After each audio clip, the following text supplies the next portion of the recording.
चलो जी। Okay, good evening. तो कुछ पूछना आप लोगों को अभी तक जो हमने डिस्कस किया है उसमें कुछ कॉन्सेप्ट में डाउट या फिर कुछ क्वेश्चंस में डाउट हो तो पूछो। मेनली अभी हम लोगों ने जो टॉपिक किए हैं,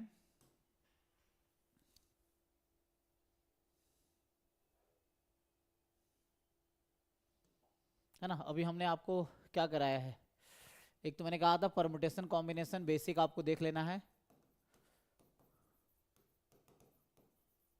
ठीक है, एक ये हो गया।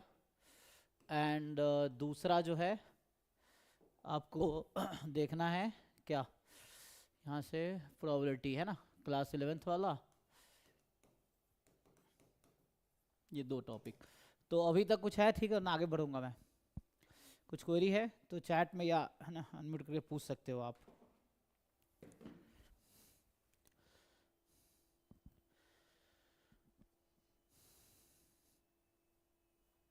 कोई डाउट नहीं है, चलो फिर आगे कंटिन्यू करते हैं।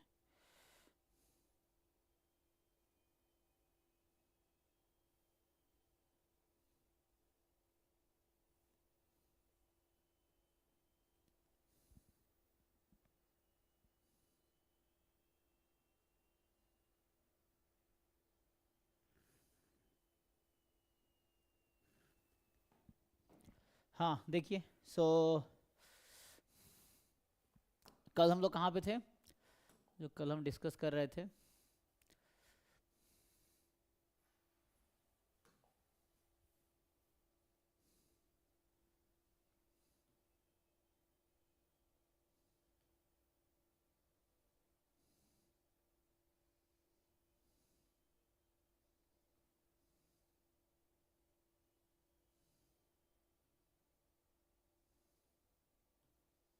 यही था ना, आई थिंक। तो हम लोग यहाँ पे ये डिस्कस कर रहे थे, partition of sample space and theorem of total probability. फिर इसी में आएगा बेस थ्योरम, ठीक है ना। तो इसको जरा समझिए, ये तो फॉर्मूला है। तो पार्टीशन हमने कल देखा था,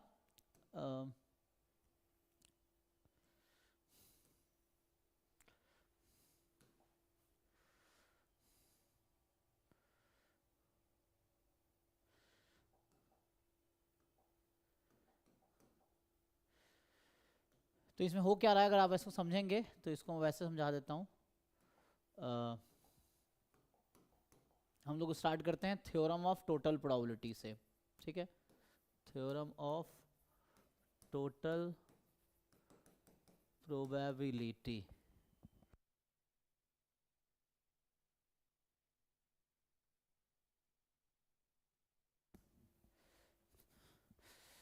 पार्टीशन समझ आ गया था। पार्टीशन में क्या था कि n इवेंट्स हैं आपके साथ, सो इन दोनों में कुछ भी कॉमन नहीं होगा, they are pairwise disjoint, मतलब डिसजॉइंट होंगे। एंड उन सबका यूनियन जो होगा वो सैंपल स्पेस के इक्वल होगा, यही है।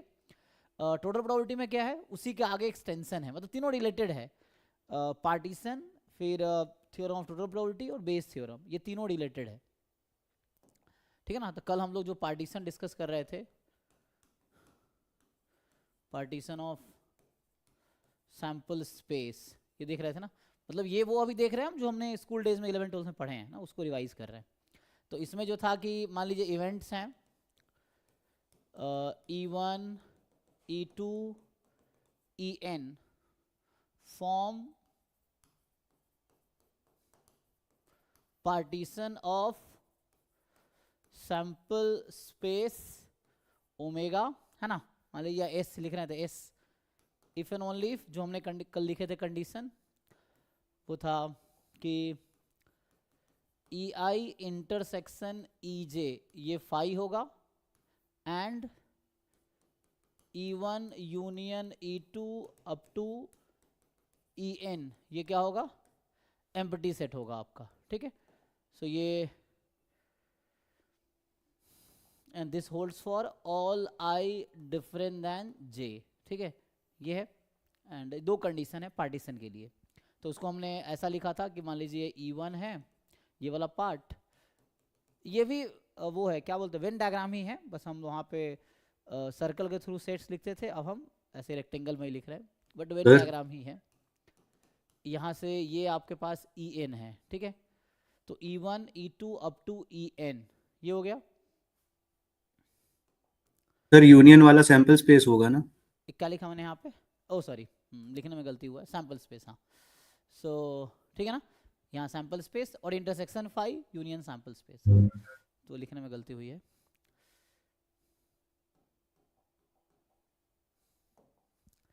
चलिए, तो आगे क्या है थ्योरम ऑफ टोटल प्रोबेबिलिटी में E1 E2 E3 up to En, ये हमारे पास है।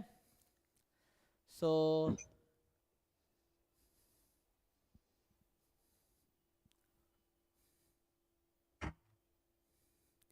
तो एक तो पार्टीशन है ना, सो इवेंट्स मेनली होता क्या है ना, आपसे पूछा जाता है कि लेट E1 E2, अगर मैं सेट में लिख रहा हूं तो ऐसा, this be partition of sample space, ठीक है।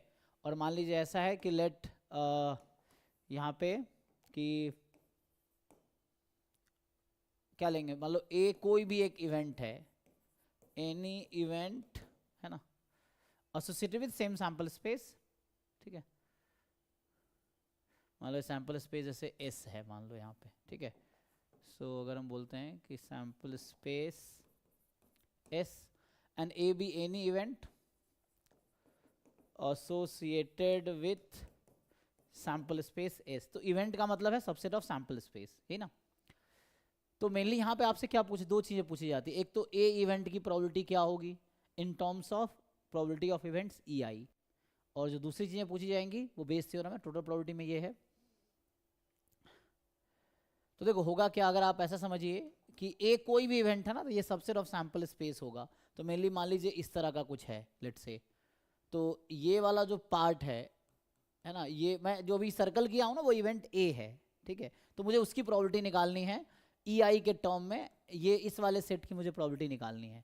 तो होगा कि अगर आप ध्यान से देखेंगे तो इसको क्या हम ऐसा लिख सकते हैं, probability of E1 intersection A plus probability of E2 intersection A and it will go till probability of En intersection A, ऐसा लिख सकते हैं, ठीक है ना। कैसे लिख सकते हैं, देखिए ये जो पोर्शन है ये है पूरा E1 था, और लेकिन A के साथ जो कॉमन है तो ये हो गया E1 इंटरसेक्शन A, इतना पोर्शन, ठीक है। फिर ये नेक्स्ट पोर्शन जो है आपका ये वाला, this is E2 intersection A, फिर E3 इंटरसेक्शन A, और ये सब डिसजॉइंट है। तो डिसजॉइंट अगर है तो probability of A union B is equal to PA plus PB when A and B are disjoint event. तो यहाँ से ये आ जाएगा। अब इसको फर्दर आप क्या कर सकते हैं, कंडीशनल प्रोबेबिलिटी लगाओगे, इस मतलब क्या लिखा था कल हमने,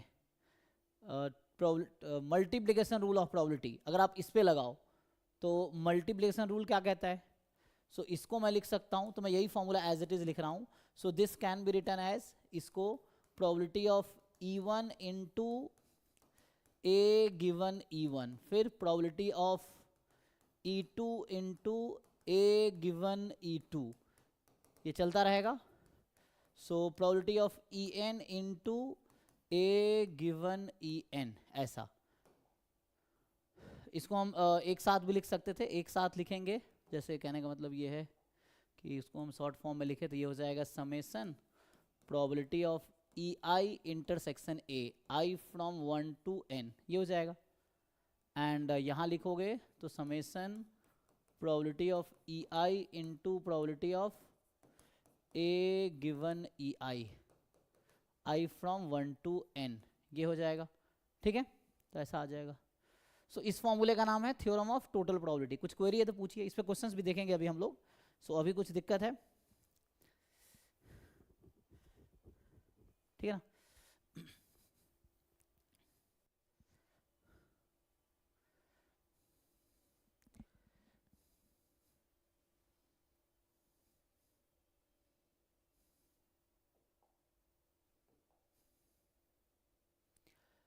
नेक्स्ट क्या होता है, नेक्स्ट आपसे जैसे ये तो हो गया थ्योरम टोटल, बेस थ्योरम अगर लिखेंगे ना, बेस थ्योरम इससे ही रिलेटेड है। सो जो आपका बेस थ्योरम होता है उसमें ऐसा है कि मान लो probability of some event E के गिवन ए, ये आपसे पूछा जाता है। सो के क्या है यहाँ पे, इंडेक्स के है 1 2 3 n में से कोई एक हो सकता है ना। सो ये जो के लिख रहा हूँ, के कैन बी एनीथिंग लाइक के may be 1 may be 2 may be 3 और मे बी n। तो E1 E2 EN में से कुछ भी हो सकता है। तो आपसे ये पूछा जाएगा ई के गिवन ए यही इवेंट है, इसी बैकग्राउंड के इसी थ्योरी के अकॉर्डिंग आपको ये बताना है।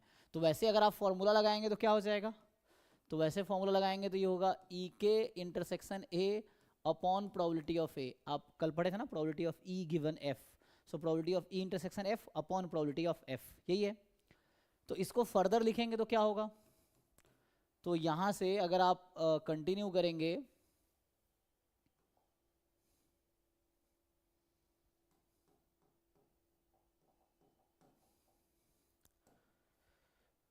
तो इसको अगर मैं फर्दर मतलब इसको कंटिन्यू करूँ मैं, इसको इक्वल टू लिखें तो क्या लिख सकते हैं हम लोग, तो ये जो न्यूमरेटर है उसको अगर आप लिखेंगे मल्टीप्लिकेशन रूल ऑफ प्रोबेबिलिटी से, so using multiplication rule probability of E के इंटू ए गिवन ई के अपॉन समेसन प्रोबेबिलिटी ऑफ, यहाँ हो जाएगा ई आई ए गिवन ई आई, मतलब डिनोमिनेटर वही है जो ये फॉर्मूला था, डिनोमिनेटर वही वाला है, ठीक है। सो ये डिनोमिनेटर वाला फॉर्मूला सेम ही है जो हमने पहले लिख रखा है।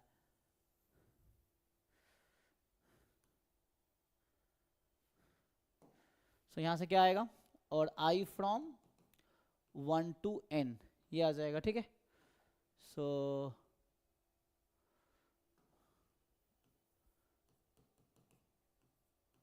ऐसा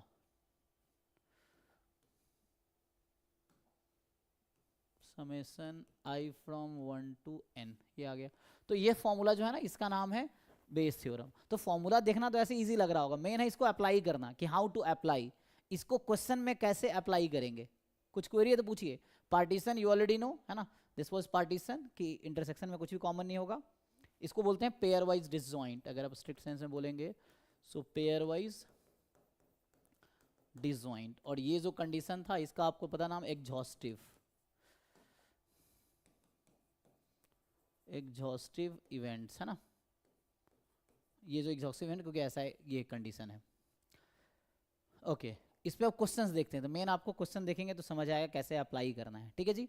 और इस पे क्वेश्चंस जैम में भी आते हैं, गेट में भी आते हैं, ठीक है, इवन नेट में भी आते हैं। सो आप अगर PYQ में आपको कराऊंगा तो जब PYQ आप करेंगे या मैं भी कराऊंगा एंड में, तो आपको समझ आएगा कि इस पे क्वेश्चंस आते हैं, ठीक है। तो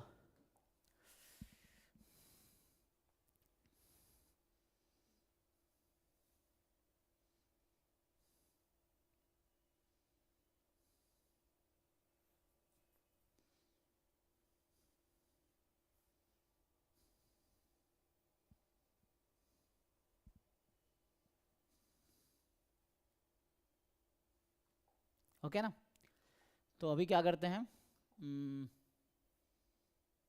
क्वेश्चंस कुछ करते हैं तो समझ आएगा ना। यहाँ देख लो थ्योरी इनका, तो इन्होंने वही फॉर्मूला लिखा है। आप यहाँ देखेंगे जैसे पार्टीशन तो आपको समझ आ गया। एक तो इन्होंने तीसरा कंडीशन क्या लिखा कि सबकी प्रोबेबिलिटी पॉजिटिव होनी चाहिए, तो एक कंडीशन ये भी लगा दिया है कि जितने इवेंट्स हैं यहाँ पे सबकी प्रोबेबिलिटी क्या होनी चाहिए, probability of each event should be positive, मतलब प्रोबेबिलिटी जीरो नहीं होनी चाहिए, वैसा इवेंट नहीं लेंगे जिसकी प्रोबेबिलिटी जीरो हो। तो तीसरा कंडीशन ये भी कि पॉजिटिव प्रोबेबिलिटी हो, ये कंडीशन लगा दिया ना। तो यहाँ देखिए डेफिनेशन में 3 कंडीशन है, ठीक है। और यहाँ मैं लिखता हूँ, छोड़ो इसको बाद में उस पर कर लेंगे, यहीं पे है ना। तो हम लोग यहाँ पे हैं, तो इसमें कह रहा है कि the set of events E1 E2 EN set to be represent a partition of sample space S। So किसी भी दो का इंटरसेक्शन एम्प्टी सेट होगा, ठीक है। सो किसी भी दो का इंटरसेक्शन एम्प्टी सेट होगा, फिर सबका यूनियन सैंपल स्पेस है, और हर EI जो कि नॉन एम्प्टी है प्रोबेबिलिटी पॉजिटिव होने चाहिए, ठीक है। तो ये तो हो गया पार्टीशन।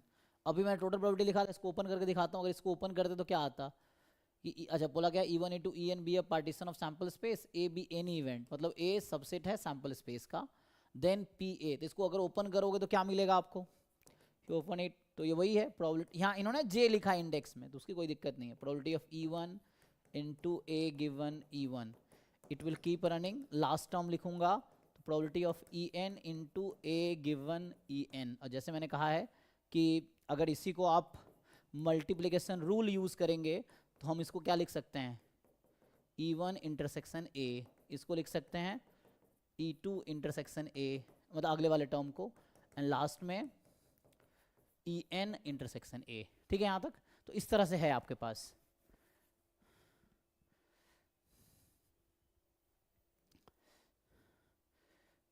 तो ये तो हो गया पूरी स्टोरी, मतलब ये आप समझ गए ना। तो मैंने यहाँ से स्टार्ट किया, फिर ऐसा लिखा, फिर ऐसा लिखा, वही चीज़ यहाँ पे है। तो ये सब 11th-12th में है जो आप ऑलरेडी जानते हैं।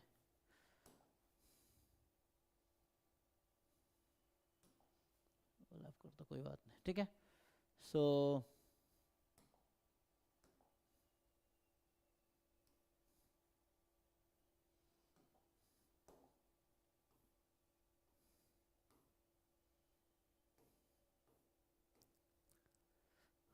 ओके, नेक्स्ट क्या है? नेक्स्ट इसमें बेस थ्योरम होगा। देखिए नेक्स्ट अगला इन्होंने बेस थ्योरम में लिख रखा होगा, बेस थ्योरम। इसमें क्या कह रहा है कि इफ़, फिर रैंडम वेरिएबल बाद में आएंगे, बेस थ्योरम पे आते हैं पहले।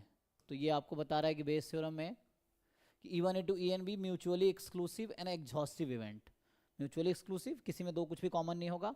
एग्जॉस्टिव इवेंट है, सबका यूनियन सैम्पल स्पेस होगा।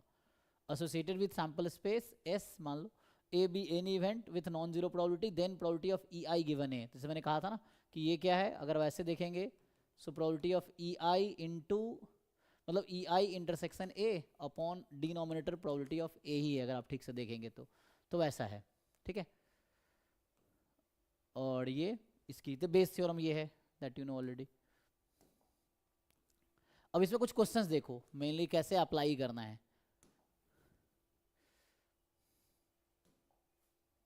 ठीक है। तो इस पे कुछ क्वेश्चंस देख लेते हैं, इनके ही क्वेश्चन उठा लेते हैं। बाकी फिर रैंडम वेरिएबल इसमें बाद में आएंगे, इसी टॉपिक, इसी के कुछ क्वेश्चन उठा लेते हैं, इसमें होगा। तो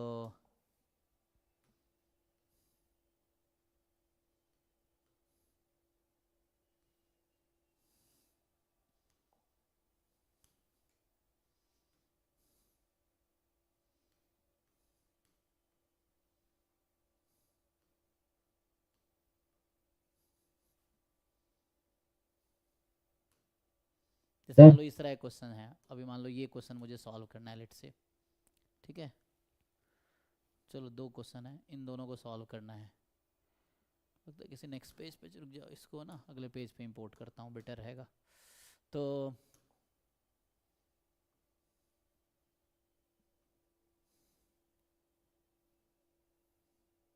चलो इन तीन क्वेश्चन को इंपोर्ट कर लेते हैं। अभी के लिए तीन क्वेश्चन सॉल्व करते हैं, जितना हमने पढ़ा उस पर देखते हैं, सॉल्व हो जाएगा ना। सो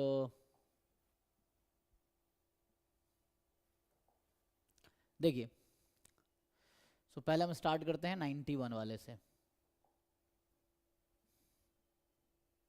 ये क्या कह रहा है, बाकी आई होप आप लोग सॉल्व कर रहे होंगे, है ना, उसको कंप्लीट कर लेंगे, फिर जो डाउट रहेगा वो पूछेंगे। तो 91 देखिए, 91 ट्राई करते हैं। सो 91 कह रहा है कि in a college 30% students fail in physics, 25% fail in mathematics, 10% fail in both. One student is chosen at random. The probability that she fails in physics if she has failed in mathematics. तो ये तो ऐसे ही simple conditional probability का question है, जो theory में कल किया था अभी। तो कंडीशनल प्रोबेबिलिटी का क्वेश्चन है बेसिक। तो अगर मैं ऐसे लिखूं कि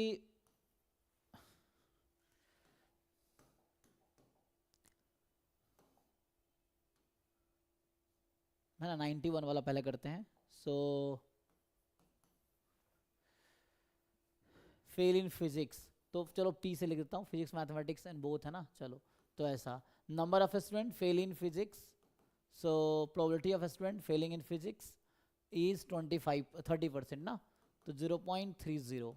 number of student fail in mathematics, तो मैथमेटिक्स ना 25%, 0.25।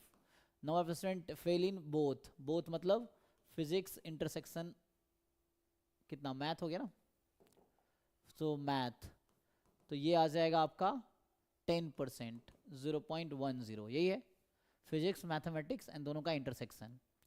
तो one student is chosen at random, तो the probability that she failed in physics, okay, given that failed in mathematics. तो आपसे क्या पूछा है कि फिजिक्स गिवन मैथमेटिक्स, तो इसका फॉर्मूला क्या होगा। मतलब ये तो कुछ खास है ही नहीं, तो बहुत आसान सा हो गया, नहीं सब कुछ तो गिवन ही है। तो इंटरसेक्शन 0.10, चेक कर लो सही कर रहे हैं ना कैलकुलेशन। तो fails in physics given that failed in mathematics, okay. तो इंटरसेक्शन ये है और मैथमेटिक्स का 0.25, तो ये 10/25, सो 2/5 आ गया ऐसे। तो चेक कीजिए सही है या कुछ दिक्कत है इसमें? हाँ डायरेक्ट क्वेश्चन है, right right, it is very easy ना। हाँ क्योंकि हम लोग 11th-12th का कंटेंट कर रहे हैं ना, so you might be feeling very easy, direct है। हाँ दूसरा देखिए, तो इट्स सो फाइन। दूसरा क्योंकि अभी हम लोग ना 11th-12th वाला पार्ट कवर कर रहे हैं, सो बेसिक जो 11th-12th में आप लोगों ने परमुटेशन कॉम्बिनेशन या प्रोबेबिलिटी पढ़ा अभी वो देख रहे हैं, तो इसलिए जो बच्चे थोड़े अच्छे हैं जिनका बेसिक ठीक है उनको आसान लगेगा, बाकी जिनको नहीं ठीक है तो उनको ठीक करना पड़ेगा, तभी जाके आगे आप आसान होगा। ठीक है जी, तो देखिए अभी बताइए अगला क्वेश्चन का आंसर। अब ट्राई कीजिए 92, ट्राई कीजिए, जो नहीं होगा फिर मैं करूँगा। You try 92। ठीक है ना, ये 91 मैंने किया जो कि बहुत स्ट्रेट फॉरवर्ड कंडीशनल प्रोबेबिलिटी का था। अब दूसरा वाला क्या है, A B are two student, their chances of solving a problem correctly 1/3 and 1/4 the probability of their making common error is this if they obtain same answer. तो इसमें भी कंडीशनल प्रोबेबिलिटी तो यूज नहीं हो रहा ना, ये बेसिक जस्ट ऐसे ही काउंटिंग का है। तो क्वेश्चन है the probability that their answer to be correct is,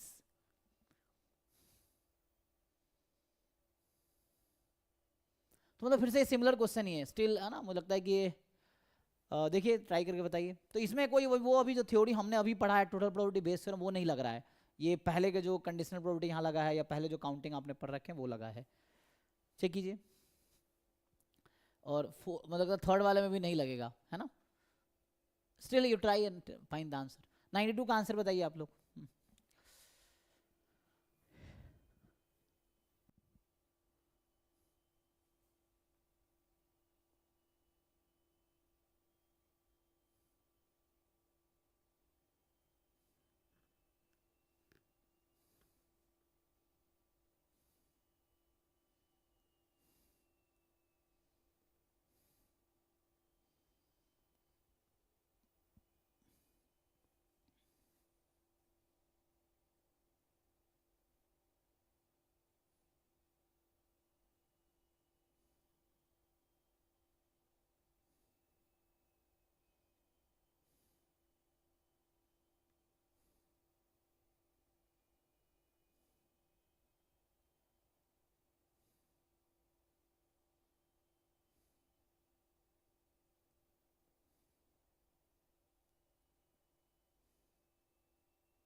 आया भाई, किसी का आंसर आया सेकंड क्वेश्चन का, या मैं सॉल्व करूं?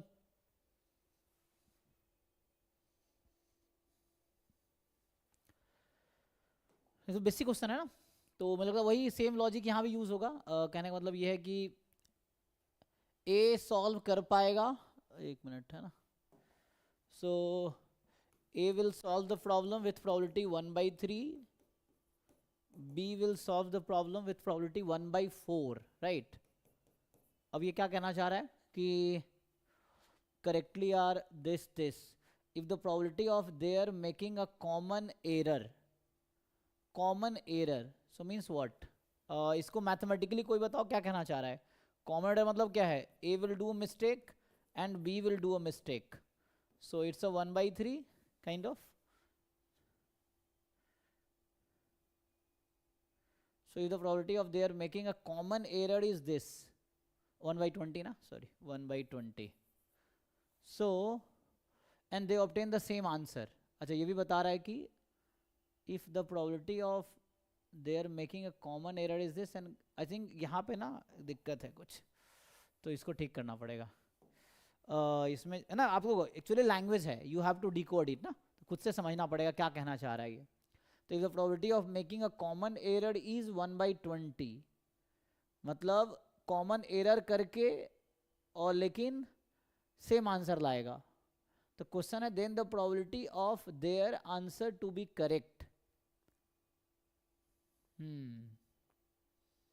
तो क्या जो पहले लिखे थे ठीक है? यही मतलब है ना कि कॉमन एरर करेंगे आंसर सेम आएगा, बट वो आंसर करेक्ट आएगा। आंसर तो करेक्ट, वो एरर कर रहा है ना, so they will not get the correct answer.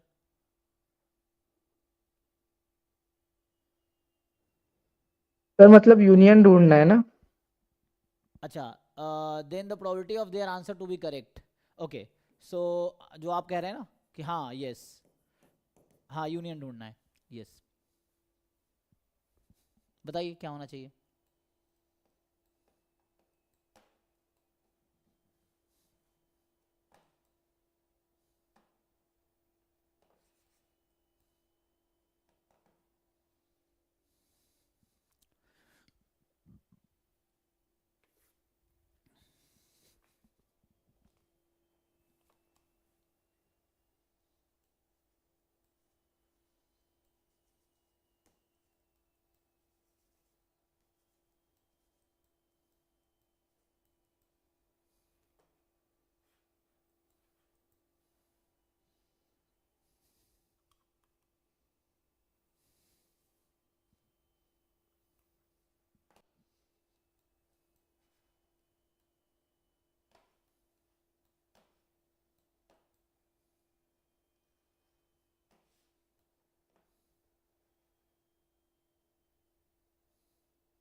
कोई बताओ भाई, आया कि नहीं?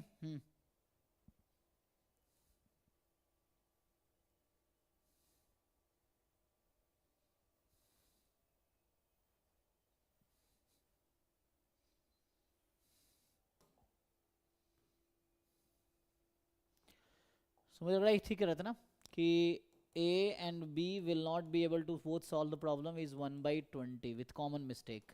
मुझे ऐसा लग रहा है ये सही है। तो क्या होगा, A यूनियन B निकालने हैं देन।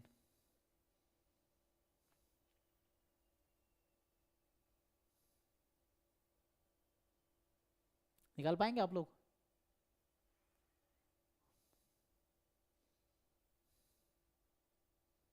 सर हाँ, इसमें सर ऐसा नहीं होना चाहिए कि 1 minus probability A intersection B is equals to 20? 1/20 hmm. They will do a common mistake. तो आप कह रहे हैं आइदर A और B do the mistake, but एक कॉमन एरर है ना। कॉमन एरर का मतलब क्या है कि A will do the same error and B will do sir the same पहले एरर। तो सर जैसे कॉमन करेक्ट ढूंढे हम, तो वो ए इंटरसेक्शन बी हो जाएगा, हाँ, और उसको हम 1 से माइनस कर दे तो कॉमन मिस एरर होनी चाहिए ना?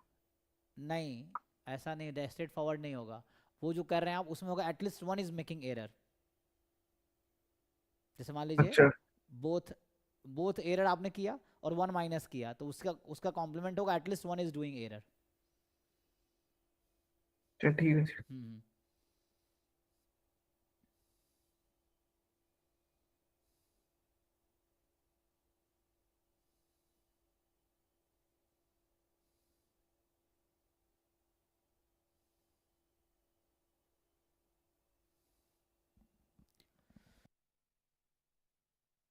उसको सर वो भी तो कर सकते कि probability of A intersection B का होल बार लिख दें इसको।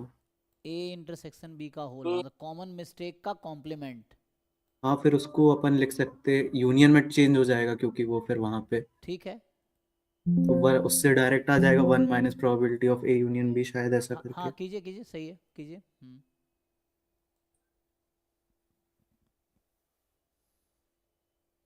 अब क्या करें, पी ए कॉम्प्लीमेंट 1/20 है ऐसा नहीं, making a common error, so both are doing error. इससे क्या आंसर आएगा देखते हैं, क्योंकि ये तो लैंग्वेज है ना, फिर से डिकोड करना थोड़ा है ना चैलेंज रहता है, तो मुझे ऐसा लग रहा है इसको लिखना चाहिए। So you have to decode this statement and getting the same answer कह रहा है, तो सेम मिस्टेक करके सेम आंसर आ रहा है। तो इससे क्या आंसर आएगा बताइए। तो इसको मैं यहाँ अगर कंटिन्यू करें अभी के लिए,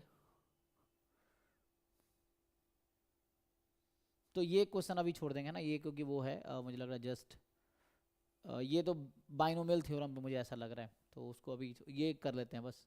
तो यहाँ से मैं ये कह रहा हूँ इसका अगर सॉल्यूशन लिखे हैं, तो मुझे probability of A union B, यहाँ से इसको ब्रेक करो, तो इसको क्या कर सकते हैं। डी मॉर्गन लॉ लगा दें। हाँ, डी मॉर्गन्स लॉ लगा दीजिए, क्या होगा। One minus probability of A union B equal to 1/20 आ जाएगा। हाँ ठीक है। So probability of A union B यहाँ से कितना आ गया, सीधा सीधा आ गया है तो, यस 19/20 आ बट जाएगा। यहाँ से कुछ गड़बड़ है, इसका मतलब हम गलत कर रहे हैं ना, क्योंकि आंसर तो आना चाहिए था। शायद इसमें से प्रोबेबिलिटी ऑफ ए इंटरसेक्शन भी पूछा हो, क्योंकि आंसर जब सेम आएगा तो ए और बी सेम होंगे, शायद करेक्ट है। एक minute, same of and they obtain the same answer, तो then the probability of their answer to be correct. तो आंसर करेक्ट होने का क्या प्रोबेबिलिटी है, इसका मतलब है कि आंसर करेक्ट होने का क्या चांस है। ओके, सेम आंसर आने के लिए ए और बी इंटरसेक्शन भी करना चाहिए, तब तो सेम आएगा। The probability of their mistake common mistake this and they are getting same answer. A हमने क्या लिया, करेक्ट आंसर का लिया नहीं, A is correct with probability 1/3, B is correct with probability 1/4। अब ये कह रहा है A and B both are doing same mistake, probability of their making common error, common error क्या इंटरसेक्शन 1/20 लेंगे तो काम चलेगा, क्योंकि कॉमन एरर तो मतलब common error and getting the correct answer. तो A intersection B whole complement ऐसा कर सकते हैं कि मतलब कि A and B making the same error, तो A and B doing mistake, वही ना।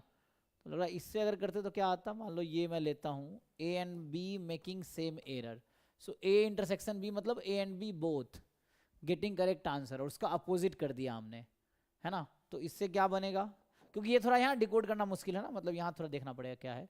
सो इसको समझते हैं कि हम क्या कर सकते हैं। So if probability of their making a common error मतलब कॉमन मिस्टेक, तो ए इंटरसेक्शन भी मतलब हो गया दोनों, है ना, दोनों मतलब सही करेगा, लेकिन कॉम्प्लीमेंट है, सो डूइंग मिस्टेक, कॉम्प्लीमेंट मतलब है ना, ए इंटरसेक्शन भी मतलब both are doing correct, mistake किया हमने। सो ऐसा कह सकते हैं, जैसे वो कह रहे थे पहले। तो उससे क्या बनेगा, अगर उससे हम ट्राई करें तो बनेगा क्या, तो उससे फिर ए इंटरसेक्शन बी आ जाएगा 19/20, राइट।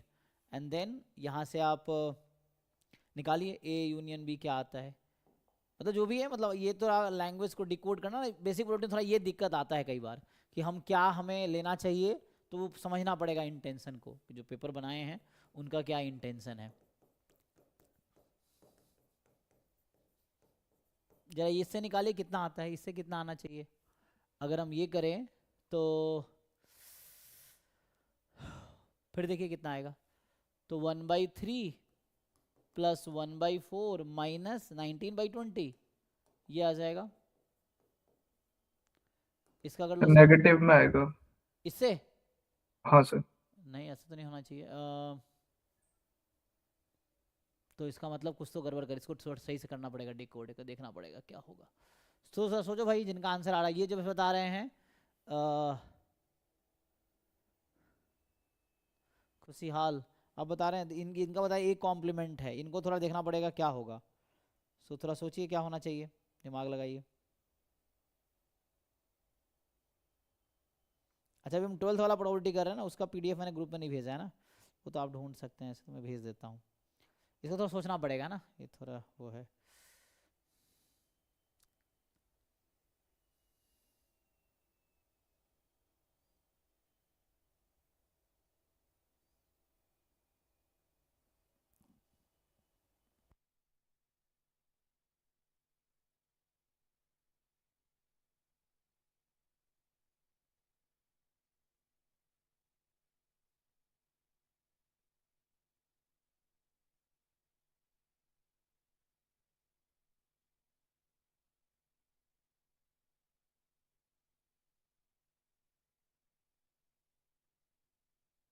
किसी का भी आंसर आ रहा है किसी भी तरीके से, तो इसको थोड़ा सोचना पड़ेगा ना कैसे करना है। जो तुम्हें पीडीएफ भेज देता हूँ 12th क्लास वाले पार्ट का इसका।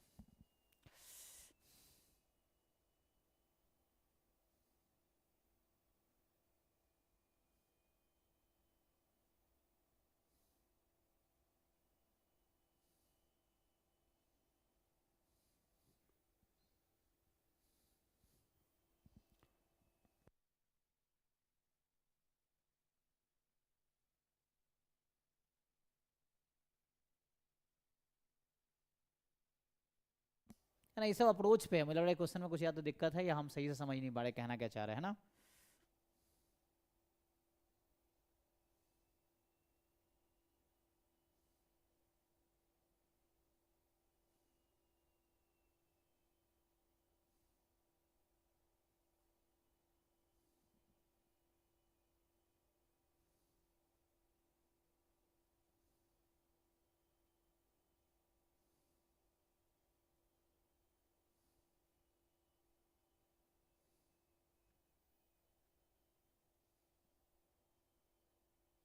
जिसमें आंसर दिया हुआ है क्या, इसका देखते हैं एक बार आंसर क्या है, तो थोड़ा सोचना पड़ेगा ना इसका आंसर है क्या। ये कौन सा क्वेश्चन है, 92 नहीं, तो ये थोड़ा सा है ना इसका लैंग्वेज समझने से, आंसर तो यहाँ नहीं है, अब देखना पड़ेगा आंसर कहाँ है इसका। सो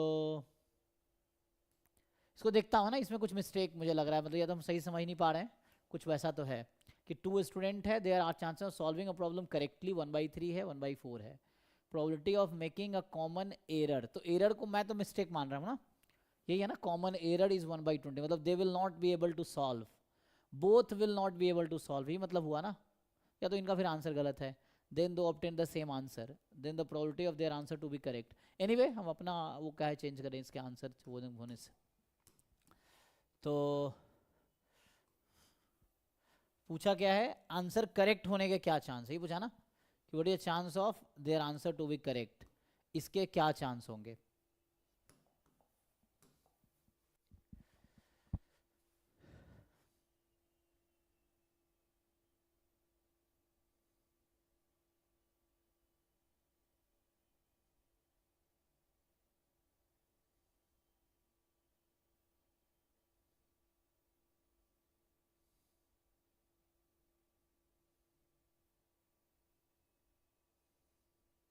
तो एरर में तो भाई आंसर गलत कर रहा ना, मेरा मतलब मुझे तो वही लग रहा है, सो मेरे हिसाब से आंसर वही है जो पहले मैंने सॉल्व किया था ना, दैट इज फाइन। बाकी आप लोग देखो, सो मुझे तो यही लग रहा है कि A is making error and B is making error, both are making error with equal probability, यही ना।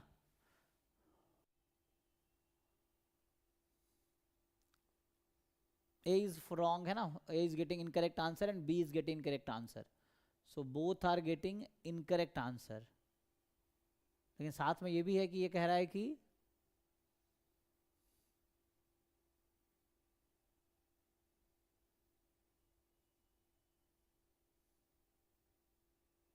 and they obtain the same answer, the probability of their answer to be correct, तो करेक्ट होने के क्या chance है।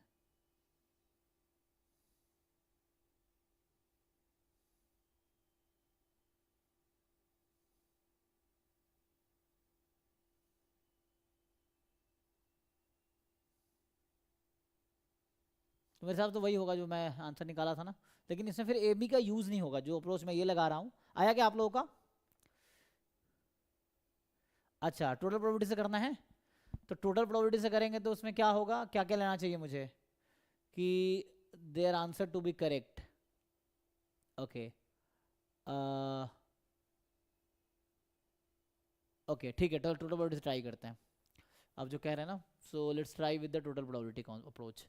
तो इसमें यह है कि क्या हो सकता है, दोनों आंसर करेक्ट होने चाहिए, तो आंसर दोनों के करेक्ट होंगे। अच्छा करेक्ट होंगे तो मुझे क्या इंटरसेक्शन नहीं निकालना है, यूनियन निकालना, इंटरसेक्शन निकालना है। एक मिनट यहाँ तो ये कह रहा है ना, इंटरसेक्शन होगा उसका। हाँ वो मैंने वहां शायद लिखने में गलती किया, वो सही है ना। हमें तो इंटरसेक्शन है ना, कहा कि their answer to be correct, their answer to be correct. इसका क्या मतलब है कि दोनों का आंसर करेक्ट हुआ, ये पूछ रहा ना। ए इज करेक्ट एंड ए जो मैं ले रहा हूँ, ए इज ए इवेंट का मतलब यहाँ पे है कि ए का आंसर करेक्ट है, मतलब ए स्टूडेंट का। बी लेने का मतलब बी का आंसर करेक्ट है। इसने कहा है their answer to be correct, मतलब दोनों का आंसर करेक्ट है, तो मतलब ए इंटरसेक्शन बी, तो वो पहले मैं गलत कर रहा था ना, ठीक है ओके है। और ये A will do mistake and B will do mistake with probability 1/20। I think इससे अब वर्क कर जाएगा। सो यहाँ लिखने में गलती किया ना, इसने बोला probability of their answer to be correct, तो मतलब देयर आंसर मतलब A and B both will get the correct answer, यही चाहिए ना मुझे, तो बोथ का मतलब इंटरसेक्शन होगा। So now it's fine. अब निकालो कितना आएगा। तो जो हम पहले निकाले थे कि probability of A union B जो हमारा है यहाँ से, वो आ गया 19/20। अब यहाँ से ए इंटरसेक्शन बी निकाल लो यूनियन का फॉर्मूला यूज करके। हाँ ठीक है, तो मैं भी गलत समझ रहा था उस समय, एक बार देख लीजिए अब। तो यहाँ यूनियन आ जाएगा जब उधर इंटरसेक्शन चला गया तो। सो अब इसको पुट कीजिए, इससे आंसर आना चाहिए, ठीक है। सो ए यूनियन बी। सो अब कितना आएगा बताइए इसके हिसाब से। 1/3 माइनस 1/4 प्लस 1/4 माइनस 19/20। चेक कीजिए पॉजिटिव आएगा आंसर, तो आप कहते नेगेटिव आएगा। ये 12 हो गया, 7/12 माइनस 1/20, ये कितना आएगा जी इसका एलसीएम, तो 12 और 20 है कितना 60। तो 60 अगर एलसीएम लेंगे तो क्या बनेगा देखते हैं। सो तो वो 19/20 होगा। बी भी सर नेगेटिव ही है। ओ 90 अभी नेगेटिव है। Yes sir. देखते हैं, तो मतलब कुछ तो हम गड़बड़ कर रहे हैं, इसका मतलब हम लोग कुछ गलत कर रहे हैं, हाँ नेगेटिव आंसर है ना। कुछ तो यहाँ से फिर तो सही बात, यहाँ से गलती नेगेटिव आ रहा है, तब भी वही बात है। सो मतलब हम लोग कुछ तो गलत कर रहे हैं, कुछ समझ नहीं पा रहे हैं जो ये कहना चाह रहा है क्वेश्चन, ये है। एनीवे इसमें ज़्यादा टाइम वेस्ट नहीं करते, इसको ट्राई करके आना, देखता हूँ मैं क्या है। तो मुझे लग रहा है कुछ तो मिस्टेक, टोटल प्रोबेबिलिटी से जो कह रहे थे वो ट्राई करके देख लेते हैं। तो टोटल प्रोबेबिलिटी हेलो हाँ हाँ हाँ सर, इधर गिवन है हम लोग को सेम आंसर है, और इधर ये भी गिवन है कि करेक्ट है, करेक्ट रहना चाहिए, तो हम लोग बेस थ्योरम अप्लाई कर सकते हैं। ओके। अच्छा अब एक मिनट यहाँ समझना पड़ेगा, ये गिवन है दे ऑब्टेन द सेम आंसर, ये हमें गिवन है कि दोनों का आंसर सही आया है, और कॉमन एरर का मतलब ये है। अच्छा आप ये कह रहे हैं कॉमन एरर का मतलब है कि वो गलती करेगा, तो मतलब गलती करेगा तो आंसर गलत आएगा, E complement. Okay I think जो आप कह रहे हैं वो मैं समझ पा रहा हूँ, मतलब मेन वही ना। सर समझे समझे। आप जो कह रहे हैं कि लाइक मैं अगर इवन इवेंट लेता हूँ, लेट से इवेंट इवन क्या लेंगे और E2 क्या लेंगे, और ए इवेंट है बोथ गेटिंग करेक्ट आंसर, है ना, बोथ गेटिंग करेक्ट आंसर या गेटिंग करेक्ट आंसर, ये चीज है। So correct answer. अच्छा मुझे ये गिवन है कि दोनों का आंसर, एक मिनट सॉरी, हमें ये गिवन है ना, गिवन क्या है यहाँ पे, यहाँ पे आपको क्या गिवन है कि दोनों का आंसर सेम है, यही ना, कि बोथ हैव सेम आंसर। तो इसमें जो कह रहे हैं तो उसमें क्या निकालना चाहेंगे, both have the correct answer ना, तो या तो ए का करेक्ट होगा, रुको इसमें ये देखता हूँ, ए इवेंट है गेटिंग करेक्ट आंसर, ये 92 है ना, गेटिंग करेक्ट आंसर ये है। सो प्रोबेबिलिटी ऑफ ए क्या होगा, E1 into A given E1, ऐसा कहना चाह रहे हैं, plus probability of E2 into A given E2, ऐसा। अगर ये लगाते हैं तो क्या लेंगे, E1 क्या लेंगे आप,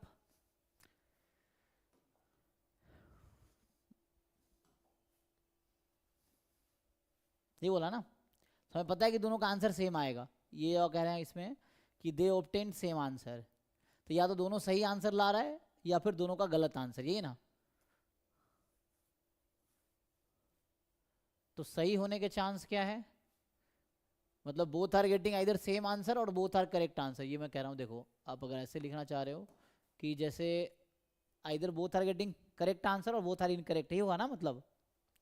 तो उसके अकॉर्डिंग अगर मान लो first is doing correct and उसकी probability 1/4 and second is doing correct, but हमें तो ये है ना, इसमें कैसे करोगे बताओ, इसमें कैसे, कोई हिंट दो मुझे, जो कहना चाह रहे हो आप उसमें कैसे सॉल्व अप्लाई करना चाहोगे इसमें।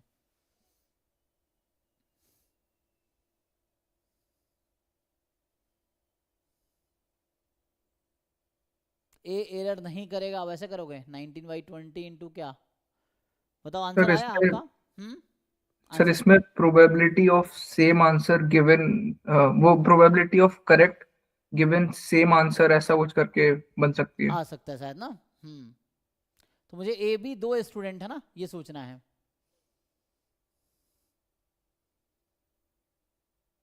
There chances of solving a problem correctly this and this, A solve कर पाएगा, इसका ये आंसर, बी कर पाएगा, ये आंसर है। दोनों कॉमन मिस्टेक करेगा, ये 1/20 प्रोबेबिलिटी है। और ये हमें पता है कि दोनों सेम आंसर आ रहा है ना, गिवन है कि दोनों का सेम आंसर है। So the probability of their answer to be correct, correct होने का क्या चांस है, तो या तो करेक्ट होगा या करेक्ट नहीं होगा। ओके जैसे कह रहे हैं ना, तो E1 E2 ऐसा लेते हैं, आंसर इज करेक्ट और आंसर इज इनकरेक्ट, है ना, यही ना। E1 ले लो, आंसर इज करेक्ट, और E2 क्या, answer is not correct. Okay एक मिनट, ए इज, एक पहले यहाँ लिख देता हूँ, आंसर इज नॉट करेक्ट, और गिवन है कि same answer, both get same answer, चलो है ना, they get same answer, A and B get same answer. अब ओके है, ऐसा कहना चाह रहे हैं, ठीक है ना। मतलब मेन लैंग्वेज प्रॉब्लम में यही होता है कि आपको सही से डिकोड करना पड़ेगा वो कहना क्या चाह रहा है, देन हम लोग कर पाएंगे, है ना। तो चलो, अच्छा आप दूसरे तरीके से कह रहे हैं, आप कह रहे हैं ई लेना गेटिंग सेम आंसर, तो ई, हाँ, E1 गिवन A। तो अभी के लिए हम क्या, अभी जो मैं अप्रोच अभी लगा रहा हूँ उसके हिसाब से हो जाएगा E1 गिवन A, ये एक अप्रोच हो सकता है ना। तो इसलिए घर में प्रैक्टिस करने में ना आपको डिफरेंट अप्रोच ट्राई करना पड़ेगा। चलो ये अप्रोच ट्राई करके देखते हैं, E1 गिवन A, तो इसके अकॉर्डिंग क्या होगा, probability of E1 into A given E1 upon probability of E। तो एक तो ये तरीका हो सकता है,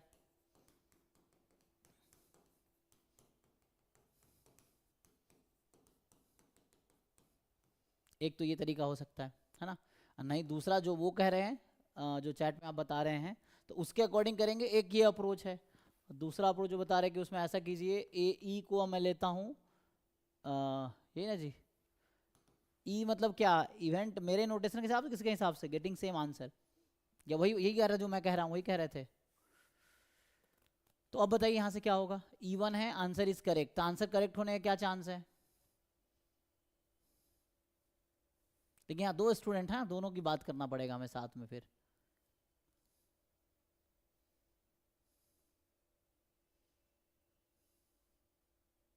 क्या ए के लिए अलग प्रोसेस करेंगे, बी के लिए अलग करेंगे, क्वेश्चन ये है मेरा। बाद में यूनियन लेंगे, ऐसा भी हो सकता है कि ए के लिए मैं अलग प्रोसेस करूं फिर बी के लिए अलग करूं।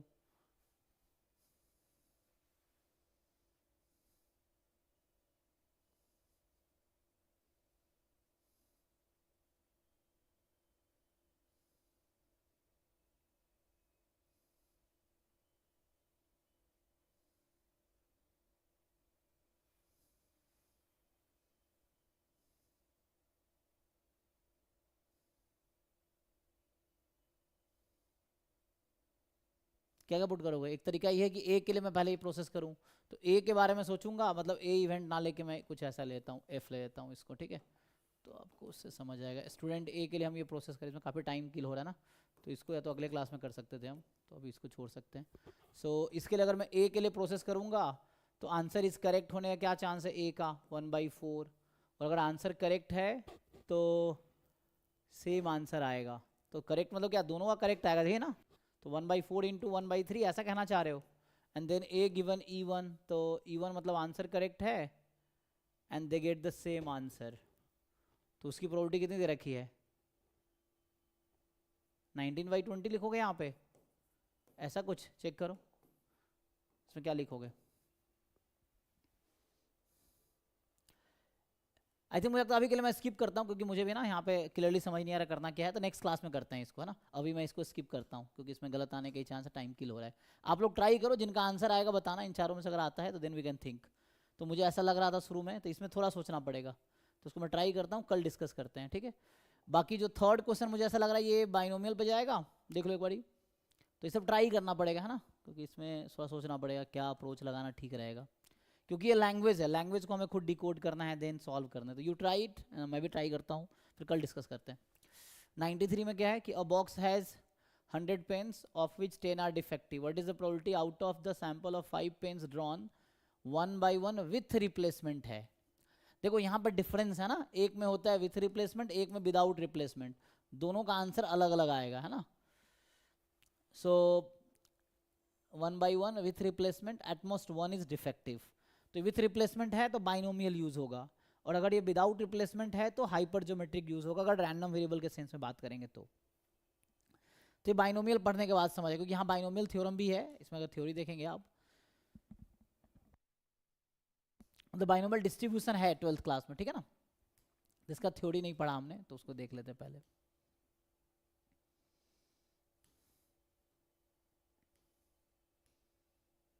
एक बार चलो इसको रिवाइज कर लेते हैं, अभी करके आओ ना, ऐसे और भी क्वेश्चंस हो सकते हैं जो मान लो कहीं पे दिक्कत हो रहा हो डिकोड करने में, तो वो लैंग्वेज में थोड़ा दिक्कत रहता है बेसिक प्रोबेबिलिटी में, कोई नहीं उसको साथ में करेंगे।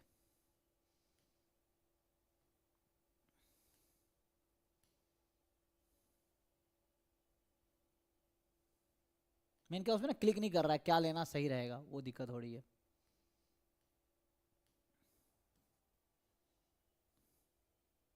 तो हम लोग यहाँ पे थे, थ्योरी देख रहे थे ना अभी, कंडीशनल हो गया था, एंड देन हम लोग अभी independent event, partition of sample space, total probability, Bayes theorem, and then तो ये एक्चुअली इसमें ना वो मैं टेक्स्ट बुक डाउनलोड कर लेता हूँ, उससे बेटर रहेगा, एक साइज वाइज है ना, तो वहाँ पे क्वेश्चन आसान रहेगा।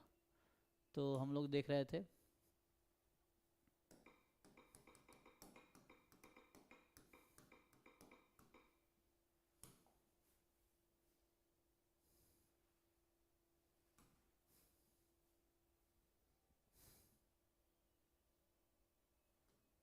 ठीक है ना। तो इसमें पहला तो वही है, पहला कंडीशनल प्रोबेबिलिटी पे है जो हम कल देख रहे थे।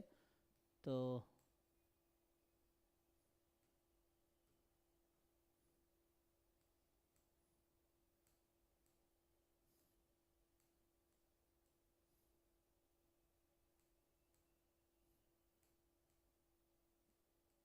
एक क्वेश्चन में किया था कंडीशनल प्रोबेबिलिटी पे ना, तो वो तो ठीक है। दूसरा जो अभी हम टॉपिक देख मल्टीप्लिकेशन थ्योरम पे कुछ क्वेश्चन देख सकते हो आप। ये ना टेक्स्ट बुक में क्या है कि एक साइज वाइज दे रखा है, एक एक करके। अच्छा ये इंडिपेंडेंट की कुछ थ्योरम्स है ना, कि यहाँ पे एक रिजल्ट ये होता है, इससे ये याद आया कि जो कल हम है ना, इसको हम ना नेक्स्ट क्लास में देखते हैं। अभी वो एक थ्योरम जो देख के याद आया, उसमें क्या होता है कि ये कहता है कि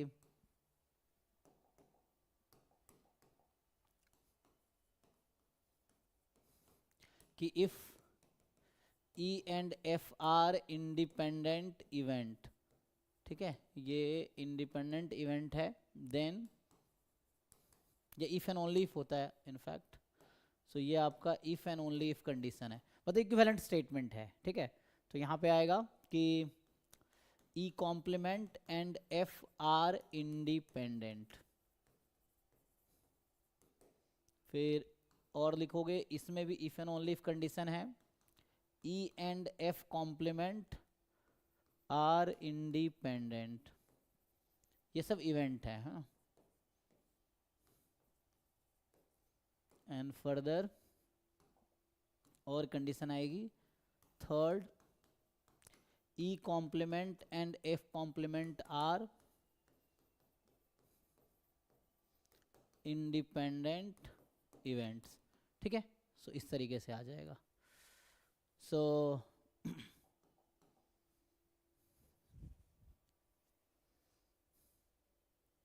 तो तो ये एक रिजल्ट यहाँ पे जो दिख रहा था, ये जैसे है ना एक, तो ऐसे ही बोल रहा है कि अगर ई एफ इंडिपेंडेंट प्रूफ करो, ई एंड एफ कॉम्प्लीमेंट भी इंडिपेंडेंट होगा। उसका प्रूफ ये है, you can see and try.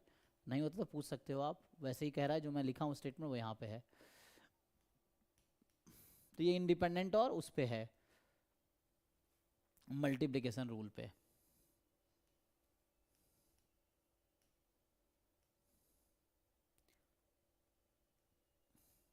जैसे उस तरह का ना एक क्वेश्चन ये है, तो मुझे लग रहा था ऐसा क्वेश्चन सभी जो कर रहे थे ना, तो उस टाइप का ही एक क्वेश्चन ये है। तो यहाँ पे देखो इसमें थोड़ा सा अलग होगा जो पिछला क्वेश्चन कर रहे थे। एक मिनट, ये आ गया। जैसे ये जो 92 है ना, उस टाइप का ही एक क्वेश्चन है। ये क्वेश्चन जो दिखा है इस टाइप का, लेकिन वहाँ अलग है, यहाँ अलग है थोड़ा सा। वहाँ पूछा अलग है, यहाँ पूछा अलग है। ये देखिए, अब आप समझिए। तो यहाँ इसको ट्राई करके देखते हैं। इसमें सिंपल है कि probability of solving specific problem independently by A and B, independently कह दिया है। तो मतलब ये है कि ए सॉल्व कर पाएगा, इसकी प्रोबेबिलिटी 1/2 है। बी सॉल्व कर पाएगा, इसकी प्रोबेबिलिटी 1/3 है।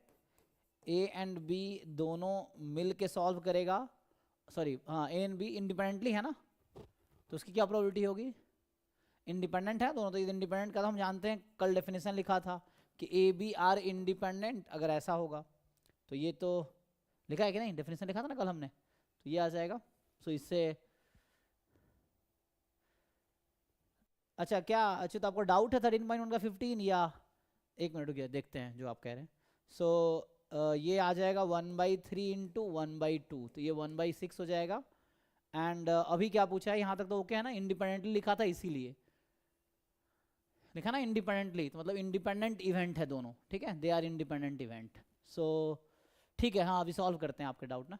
सो इसमें देखिए बोल रहा है कि प्रॉब्लम इज सॉल्व्ड। अब ये पहला पार्ट कह रहा है कि क्या प्रोबेबिलिटी है प्रॉब्लम सॉल्व हो जाएगा। अब यहाँ फिर से डिकोड करना होगा आपको कि मतलब ए सॉल्व कर पा रहा है, उसकी प्रोबेबिलिटी 1/2 है। बी सॉल्व कर रहा है, इसकी प्रोबेबिलिटी ये है। ए बी मिल के सॉल्व कर रहा है, इसकी प्रोबेबिलिटी ये है। अब कह रहा है क्या प्रोबेबिलिटी की प्रॉब्लम सॉल्व हो जाएगा। तो इसका यहाँ पे मतलब जो शुरू में हम समझ रहे थे ना वहाँ पे, तो यहाँ प्रॉब्लम सॉल्व हो जाएगा, इसका क्या मतलब है, या तो ए सॉल्व करेगा या बी करेगा या दोनों मिलके करेगा, या दोनों कर ले। तो यहाँ पे मतलब ए यूनियन बी है, क्योंकि यहाँ मैंने कहा था कैसे डिसाइड करेंगे, और है तो आपका यूनियन है, एंड का सेंस है तो इंटरसेक्शन है ना। तो ये आप ऐसे डिसाइड करेंगे यूनियन है कि इंटरसेक्शन है। ए एंड बी इवेंट मतलब ए इंटरसेक्शन बी, ए और B event A union B, ठीक है। तो इसके अकॉर्डिंग आप ये तो आसानी से निकाल लेंगे। तो यहाँ तो मुझे लग रहा है कोई दिक्कत नहीं है, यहाँ से आंसर भी आ जाएगा, आप चेक कीजिए। और दूसरा जो है जो पूछा है कि exactly one of them solves the problem, तो ये कहना चाह रहा है कि ए सॉल्व कर पाएगा एंड मतलब ए नहीं कर पाएगा, बी कर पाएगा, या ए सॉल्व कर पाएगा एंड बी नहीं कर पाएगा। तो ये तो इंडिपेंडेंट इवेंट है। अभी आपने एक थ्योरम देखा है कि अगर ए बी इंडिपेंडेंट है तो A complement and B are also independent, या A and B complement are also independent. तो यहाँ से आ जाएगा probability of A complement into B plus probability of A into B complement.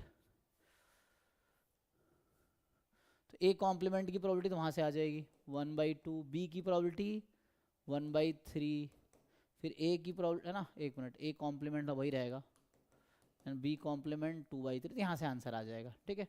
तो ये आप निकाल लीजिए और ये सिंप्लीफाई करके, ये तो आसान है, 1/6 2/6 तो 3/6 मतलब 1/2 ये आ जाएगा, ठीक है। सो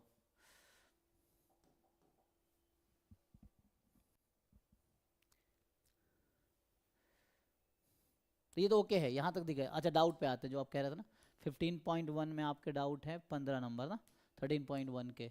तो जो भी डाउट है पूछो, क्योंकि आप जो बच्चे सॉल्व कर रहे हैं ना, मतलब जो बच्चे सिंसियर हैं, मतलब जो सच में ट्राई कर रहे हैं, तो उसके थ्रू बाकियों का भी है ना तैयारी हो जाएगा। जो आपका डाउट होगा तो उससे बाकियों का भी हो जाएगा, नहीं तो कोई नहीं करोगे फिर कैसे होगा ना।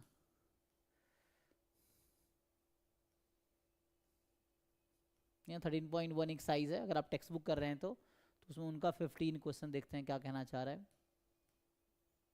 15 ये अच्छा, तो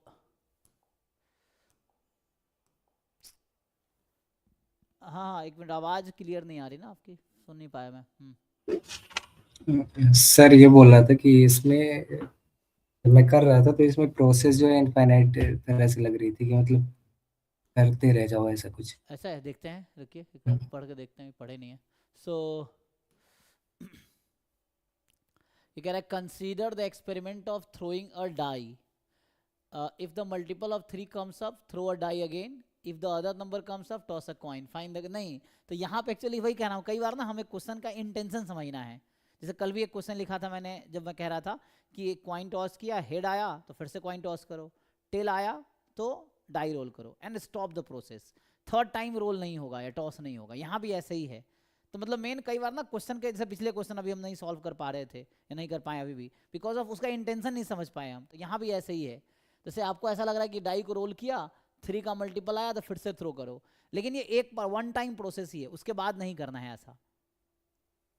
देन कह रहा है कि any other number comes toss a coin, find the conditional probability that the event. तो मतलब ये प्रोसेस ना एक बार ही है, मतलब एक बार आपने टॉस किया, अगर 3 का मल्टीपल आया तो फिर से डाई को रोल किया, अगर 3 का मल्टीपल नहीं आया तो कॉइन को टॉस किया, एंड दैट्स ऑल। उसको कंटिन्यू नहीं करना है, समझ गया ना, ये है। तो अब आप कर पाएंगे। यस हाँ सर, किया था, मतलब डाउट यही केवल था। तो मतलब मेन ना देखो, जो लैंग्वेज प्रॉब्लम, जो वर्ड प्रॉब्लम्स हैं, जैसे हमने कहा डिकोड करना होता है, तो वो कई बार हमें इंटेंशन एग्जामिनर का समझना पड़ता है। अगर हम अपने पर्सपेक्टिव से सॉल्व करेंगे कुछ और आंसर आ जाएगा, तो हमें ये देखना पड़ेगा कि उनका क्या पर्सपेक्टिव है, ये चीज़ है। तो हालांकि ये तो जब शुरू में आप दोनों मेथड सॉल्व करोगे, जिससे आंसर मैच हो जाएगा, आपको समझ आएगा अच्छा ये कहना चाह रहा था, ये है ना, तो उससे होगा।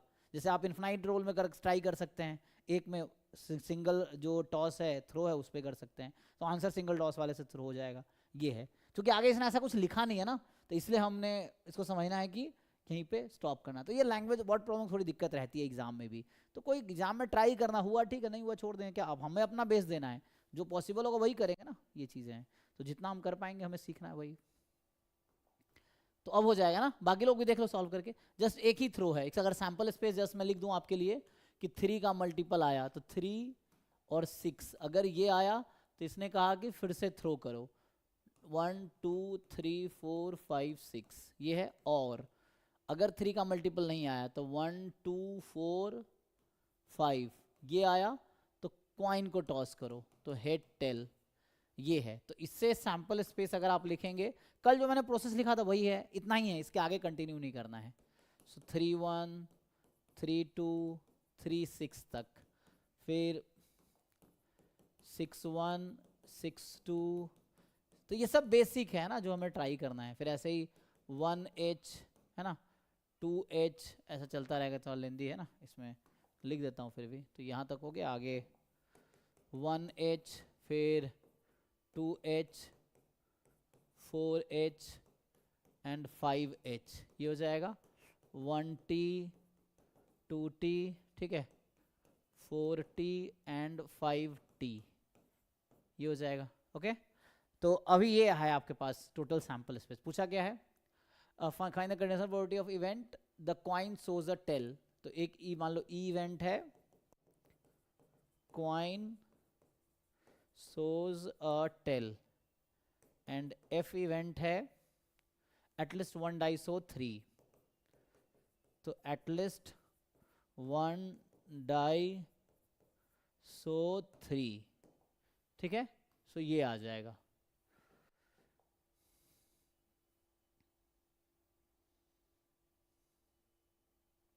तो ठीक है, coin shows a tail at least one die show 3।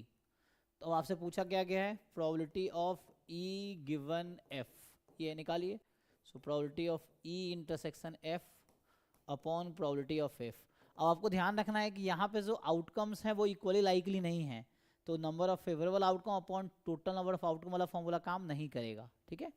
सो आपको अलग से प्रोबेबिलिटी निकालनी पड़ेगी, फिर निकाल लो इंडिपेंडेंट इवेंट ई में क्या है, एफ में क्या है। एफ वाला क्या था, एटलीस्ट वन डाई सो 3, तो 3 वाला कितने हैं, एक तो ये 6 हो गए और एक बीच में आया होगा 6 3 आया होगा क्या 6 3 इस बीच में आया होगा है ना, 6 1 6 2 6 3, तो 3 वाले कितने हो गए यहाँ पे 7 है 7 होगा ना।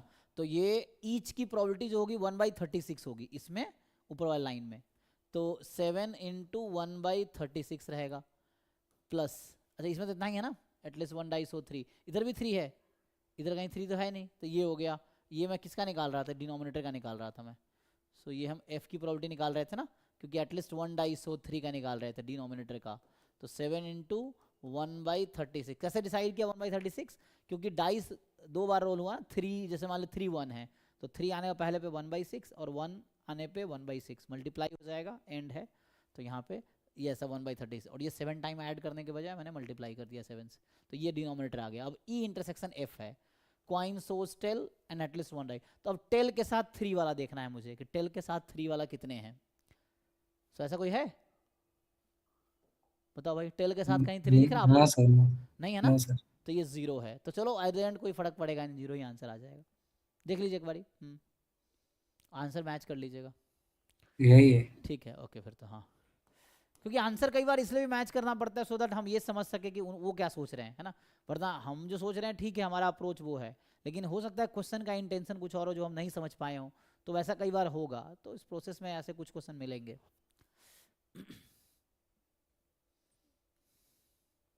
ठीक है, तो ये अब ट्राई कीजिए 13 पॉइंट, जैसे इन्होंने 1 कर लिया है ऐसे ही 2 3 4 कीजिए। तो अभी हम लोग जो थ्योरी कर रहे थे ना इंडिपेंडेंट इवेंट वाला और ये वाला, तो एक क्वेश्चन इसका भी कर लेते हैं इस एक्सरसाइज का, जो कंडीशन मल्टीप्लिकेशन रूल और इंडिपेंडेंट इवेंट वाला है। एक क्वेश्चन इसका ट्राई कर लेते हैं जस्ट टू अंडरस्टैंड। मान लो इस तरह क्वेश्चन है, लेट से कोई भी उठा सकता है ना इस तरह से। सर जी सर वो 92 वाले क्वेश्चन में जैसे अगर उसमें इंडिपेंडेंट लिखा नहीं था तो हम अज्यूम करके चल सकते हैं क्या? नहीं, अज्यूम तो नहीं कर सकते, कई बार जरूरत पड़ जाती है, लेकिन यहाँ पे अज्यूम नहीं करना ना। अच्छा, वैसे इंडिपेंडेंट उसने कहा नहीं है ना, ओके, तब हाँ वो सर, सोचना कहा नहीं पड़ेगा। था। तो वो ना कई बार समझना पड़ेगा कि ऐसा है क्या, जैसे ए सॉल्व कर पा रहा है, बी सॉल्व कर पा रहा है, अब वो एक दूसरे पे डिपेंड कर रहा है क्या। तो अब ऐसे खुद सोचो कि 2 पर्सन एक क्वेश्चन को सॉल्व कर पा रहा है, so are they dependent on each other. तो इंडिपेंडेंट आप अज्यूम कर सकते हैं कि मान लीजिए इंडिपेंडेंट है, ठीक है, तो दे आर सॉल्विंग इंडिपेंडेंटली, है ना, 2 पर्सन आर सॉल्विंग इंडिपेंडेंटली, अगर ऐसा हम समझते हैं तो फिर इंटरसेक्शन की प्रोबेबिलिटी आ जाएगी, ओके। लेकिन फिर हमें बोला है ना कि सेम मिस्टेक करने की प्रोबेबिलिटी वो है, तो डिफरेंट मिस्टेक करने की प्रोबेबिलिटी कुछ और हो जाएगी ना, तो थोड़ा क्वेश्चन में दिक्कत है। करके इंडिपेंडेंट मान के सॉल्व करके देखिए क्या आता है, क्या आंसर मैच करता है। ठीक है। ट्राई करके देखिए, क्योंकि वो एग्जाम्पलर है तो उसका आंसर की भी मुझे लगा नहीं है, नहीं शायद देखना पड़ेगा है कि नहीं है। सो एग्जाम्पलर बुक में शायद होगा, जो टेक्स्ट बुक आता है ना पूरा एक साथ, मतलब एग्जाम्पलर जो बुक आएगा एक साथ, तो आंसर एंड में रहता है ना। ये तो हम डाउनलोड कर रहे हैं पीडीएफ जस्ट उस चैप्टर का, एक साथ जो बुक होगा उसमें आंसर होगा कि क्या करेक्ट आंसर है, उससे आ जाएगा। कोई बात नहीं, ट्राई करेंगे, सीखेंगे, कोई दिक्कत नहीं। जैसे एक क्वेश्चन में देखिए किया,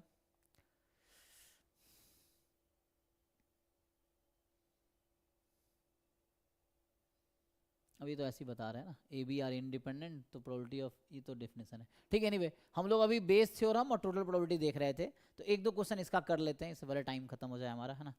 सो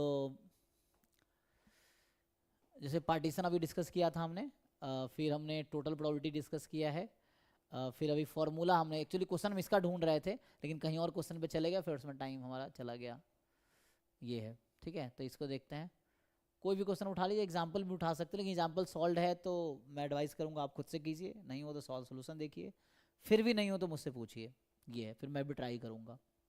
तो एग्जाम्पल्स मैं सॉल्व नहीं कर रहा हूँ क्योंकि एग्जाम्पल ऑलरेडी किए हुए हैं, तो आप ट्राई कीजिए, हेल्प लीजिए, सीखिए, फिर एक्सरसाइज भी कीजिए। तो एक्सरसाइज कुछ क्वेश्चन कर लेते हैं, फॉर एग्जाम्पल एक दो क्वेश्चन एंड का उठा लेते हैं कोई भी। तो ये सब क्वेश्चन बेस थ्योरम और टोटल प्रोबेबिलिटी पे होगा, ठीक है। जैसे मान लो इस तरह क्वेश्चन कई बार मिल जाते हैं, ये है ना 12, देखिए तो ये क्वेश्चन है, इसको देखते हैं। सो ये कह रहा है कि अ card from a pack of 52 card is lost, तो एक कार्ड लॉस हो गया 52 में से, फ्रॉम द रिमेनिंग कार्ड्स, मतलब 51 कार्ड में से 2 कार्ड्स आर ड्रॉन, तो हमने जो रिमेनिंग 51 है उसमें से 2 कार्ड्स ड्रॉ किए, and are found to be both diamond. तो यहाँ गिवन है मुझे कि दोनों डायमंड है ना, सो गिवन है दोनों डायमंड है, find the probability of the lost card और डायमंड। तो आपको लॉस्ट कार्ड कुछ भी हो सकता है तो उसका लिखना है। तो यहाँ से तो क्लियर क्वेश्चन, ये क्लियर है, समझ आ रहा है कि ओके इवन ले लेंगे कि lost card is a diamond, है ना। सो एंड E2 इसका कॉम्प्लीमेंट ले लो, है ना, lost card is not diamond, ठीक है ना। सो यहाँ से आ जाएगा, अब आपको पूछा गया है इवेंट ए जो गिवन है, या कुछ और भी ले सकते हैं, E F something, so you may take F और ई, है ना, इट्स अप टू यू। ए जनरली मैं थ्योरी में लिया हूँ तो ये ले लेता हूँ। 2 ड्रॉन कार्ड्स आर डायमंड, ठीक है ना, यही है। सो हमसे पूछा गया है क्या प्रोबेबिलिटी है कि लॉस्ट कार्ड डायमंड ही था। सो E1 गिवन ए निकालना है ना, तो ये तो कर लेंगे आप लोग। सो यहाँ से जो फॉर्मूला हम लोग जानते हैं बेस थ्योरम है, गिवन ए तो गिवन वाला, सो E1 into A given E1 upon ए की टोटल प्रोबेबिलिटी। तो ए की टोटल प्रोबेबिलिटी का फॉर्मूला था, सो ए की टोटल प्रोबेबिलिटी का फॉर्मूला ये है,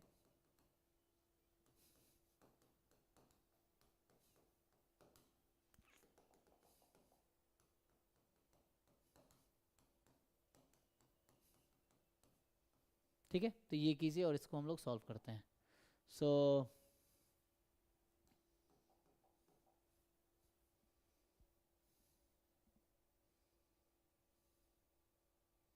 ठीक है, अब क्या क्या चाहिए, E1। तो अब समझिए पहले 52 कार्ड्स था, उसमें एक कार्ड लॉस हो गया। 52 में 13 डायमंड वाला है और बाकी जो है 39 अदर है ना, ये था। अब एक लॉस हो गया है तो ये तो अभी ठीक है।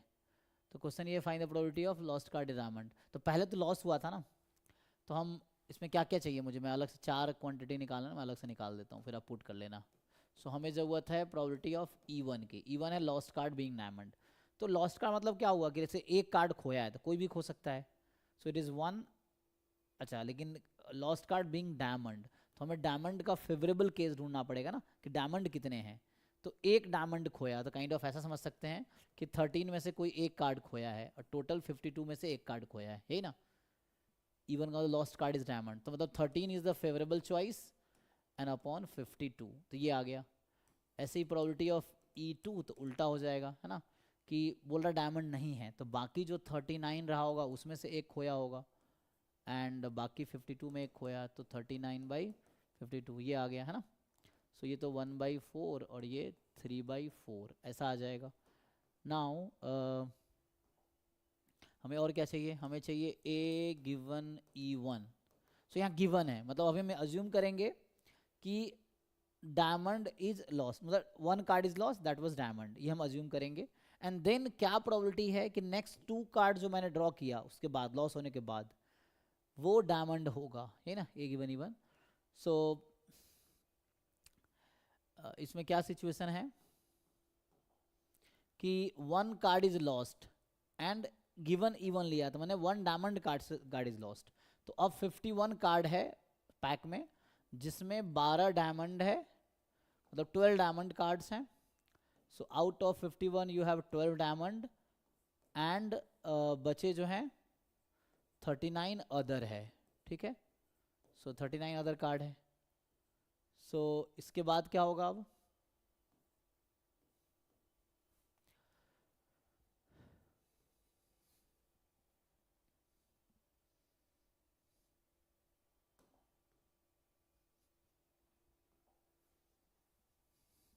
तो ए गिवन E1 है ना, तो ए गिवन E1 निकालिए क्या होगा।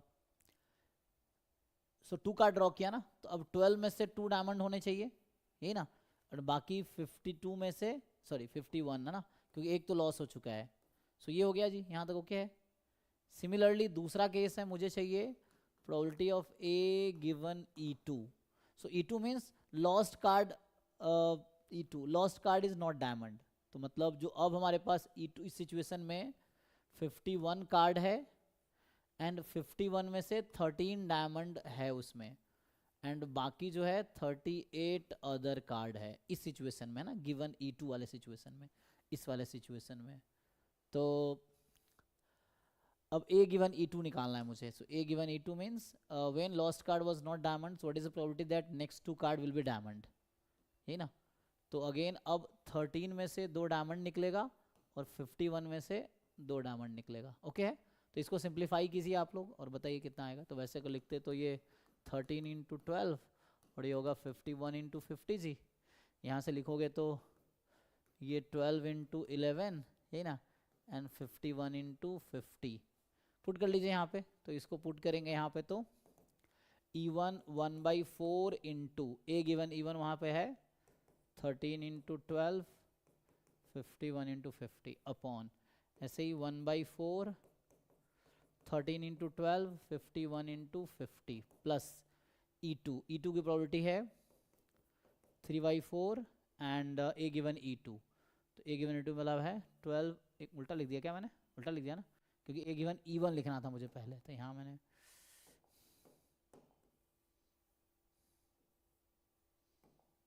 तो ये था 12 इंटू 11, चेक करना भाई तुम लोग, ऐसे नहीं कुछ भी लिख दिया तो ठीक है, 12 इंटू 11 है ना ऐसा, एंड यहाँ पे जो है A given E2 was 13 into 12।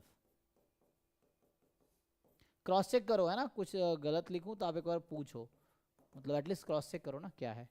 तो ये कट जाएगा, 4 कट जाएगा, तो फाइनली जो बचा है 12 इंटू 11 और यहाँ बचा हुआ है 12 इंटू 11 प्लस 13 इंटू 12 भी कट जाएगा नहीं, तो जो फाइनल आंसर आया है वो आ गया 11/24। चेक करो भाई,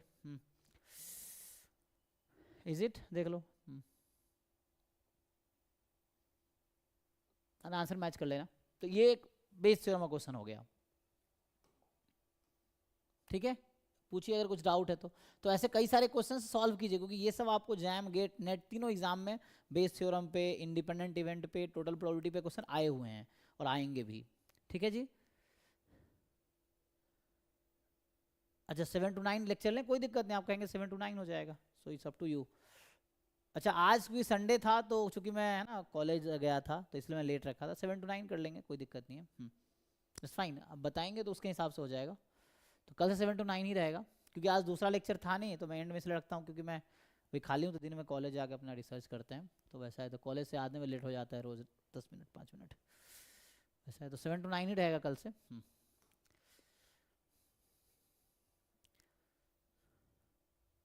ओके जी, किसी को डाउट इसमें, फाइन ना।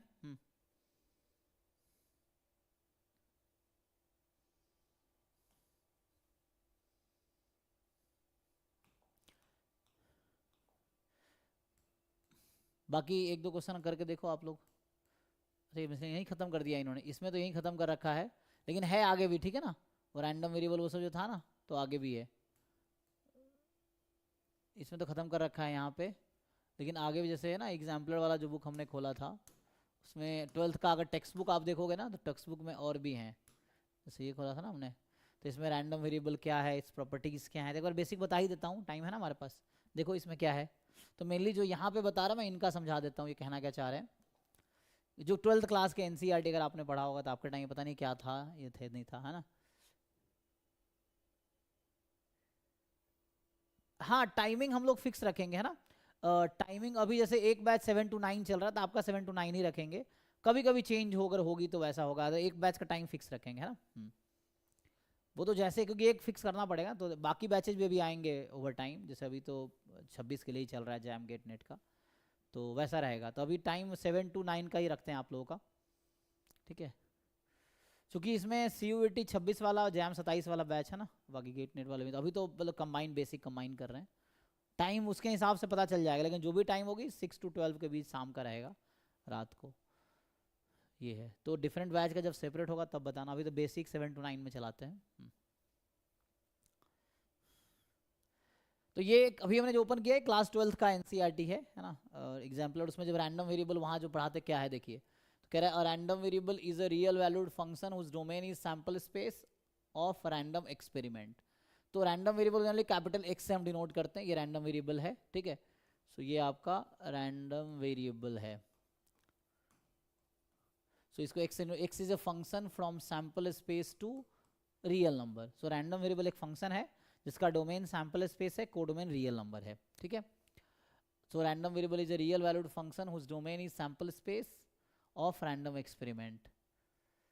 अब नेक्स्ट है कि the probability distribution of a random variable X is, अब देखो ये प्रोबेबिलिटी डिस्ट्रीब्यूशन है जिसको बाद में आप PMF पढ़ेंगे, प्रोबेबिलिटी मास फंक्शन। तो ये काइंड ऑफ ये जो बता रहा ना, यहाँ जो रैंडम वेरिएबल लिखा है, अभी आगे हम पढ़ेंगे there are 2 kind of random variable majorly, हालांकि तीसरा टाइप भी है, डिस्क्रीट कॉन्टिन्यूअस, और तीसरा काइंड जो होगा वो नाइदर डिस्क्रीट नॉर कॉन्टिन्यूअस, है ना, जिसको हम मिक्स्ड रैंडम वेरिएबल बोलेंगे। तो अभी जो ये 12th क्लास में है वो बेसिक डिस्क्रीट रैंडम वेरिएबल के बारे में बताता है। तो ये डिस्क्रीट रैंडम वेरिएबल, ये जो है आपका डिस्क्रीट रैंडम वेरिएबल, ठीक है, डिस्क्रीट रैंडम वेरिएबल है। तो ये x की पॉसिबल वैल्यूज है और ये उसकी करस्पॉन्डिंग प्रोबेबिलिटी है, ठीक है ना। यहाँ ये लिखना ऐसा चाह रहा है एक्चुअली, ये लिखना ऐसा चाह रहा है x और यहाँ है प्रोबेबिलिटी एट x। तो x की वैल्यू x1 है तो प्रोबेबिलिटी p1 है, x की वैल्यू x2 है तो प्रोबेबिलिटी p2 है, x की वैल्यू x3 है तो प्रोबेबिलिटी p3 है, एंड इस तरीके से ऐसा है, ठीक है। तो ये बेसिक प्रोबेबिलिटी डिस्ट्रीब्यूशन है जो कि बाद में आप पढ़ेंगे, प्रोबेबिलिटी मास फंक्शन है, पीएमएफ होता है डिस्क्रीट रैंडम वेरिएबल में। तो एक तो ये बेसिक आइडिया है।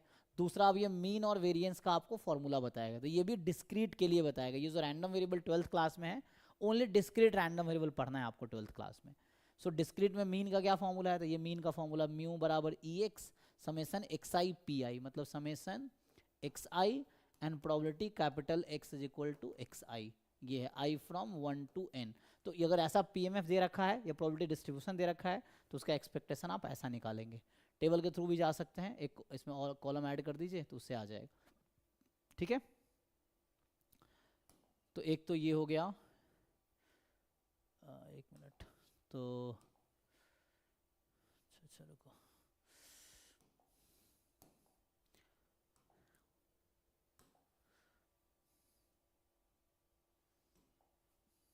ठीक है। सो ये तो बेसिक जो 12th क्लास में था, ये एक्सपेक्टेशन है ना, ये पता है ना आप लोगों को, इसमें कुछ पूछना है मैं इसको बेसिक बता देता हूँ, ऐसा है जैसे बता रहा है ना, ये जो बताया जा रहा है कि x कोई रैंडम वेरिएबल, तो मैं पहले यहाँ से स्टार्ट करता हूँ। सो रैंडम वेरिएबल क्या बताया इन्होंने कि इट इज़ अ, मान लो कोई सैम्पल स्पेस S है। सो ये एक फंक्शन होता है, a function with domain sample space and codomain real number, है ना, codomain set of real number, set of real numbers, ठीक है। तो इसका नोटेशन जनरली ये है, ये बेसिक डेफिनेशन। आगे हम थोड़े एडवांस डेफिनेशन में पढ़ेंगे जब हम लोग है ना जैम गेट नेट का सिलेबस देखेंगे, तो उसमें एडवांस सिलेबस देखेंगे जो डेफिनेशन है, कि मतलब थोड़े एब्स्ट्रैक्ट डेफिनेशन है। Sample space to real number, अभी के लिए ये है कि रैंडम वेरिएबल एक फंक्शन जिसका डोमेन सैम्पल स्पेस है, कोडोमेन रियल। प्रोबेबिलिटी भी एक फंक्शन था जिसका डोमेन था power set of sample space, codomain, अगर आपको याद हो जो प्रोबेबिलिटी हमने पहले देखा था, probability was also a function जिसका था power set of sample space 2 0 1, ये 2 की पावर s नोटेशन है power set of sample space लिखने का, तो वो था प्रोबेबिलिटी एक फंक्शन था जो एक्सोमेट्रिक डेफिनेशन। ये रैंडम वेरिएबल है। अब ये डोमेन इसका sample space, codomain real number है, रेंज डिपेंड करेगा वैल्यू क्या आती है। तो मेनली जो कहता है कि मान लो x का रेंज, अगर मैं बताऊं कि मान लो रेंज ऑफ x जो है मान लीजिए है x1 x2 x3, ऐसा है मान लीजिए x1 x2 dot dot dot, इस तरह से है रेंज इसका, मतलब कोई वैल्यू हो सकती है इसमें। रेंज को सपोर्ट भी बाद में बोलेंगे, सपोर्ट ऑफ रैंडम वेरिएबल ना, जहाँ पीएमएफ और पीडीएफ पॉजिटिव होता है। सो ये रेंज है, तो इस पर कुछ ना कुछ प्रोबेबिलिटी आएगी कि x की वैल्यू जब x1 है तो कुछ प्रोबेबिलिटी आएगी p1, है ना। ऐसे ही x की वैल्यू अगर x2 है तो प्रोबेबिलिटी आएगी p2, ऐसा चलेगा एंड ये चलता रहेगा, ठीक है। तो इस तरह से चलता रहेगा एंड तो ये टेबल इसी को टेबल के थ्रू बना के देता है। ये तो ऐसा टेबल लिख देता हूँ मैं कि आप अगर ऐसे देखेंगे, चलो ऐसे बना देता हूँ। सो ये जैसे x है, इधर px है और यहाँ फिर x इंटू px है, जैसे x की वैल्यू x1 x2 ऐसा चल रहा है, मान लो xn तक है या उसके आगे भी है। सो यहाँ p1 p2 pn है और इसके आगे भी मान लो है, और यहाँ पे जो है अब क्या होगा x1 into p1 x2 into p2, यहाँ xn इंटू pn, आगे एक और ले सकते हो x स्क्वायर इंटू px, तो यहाँ आ जाएगा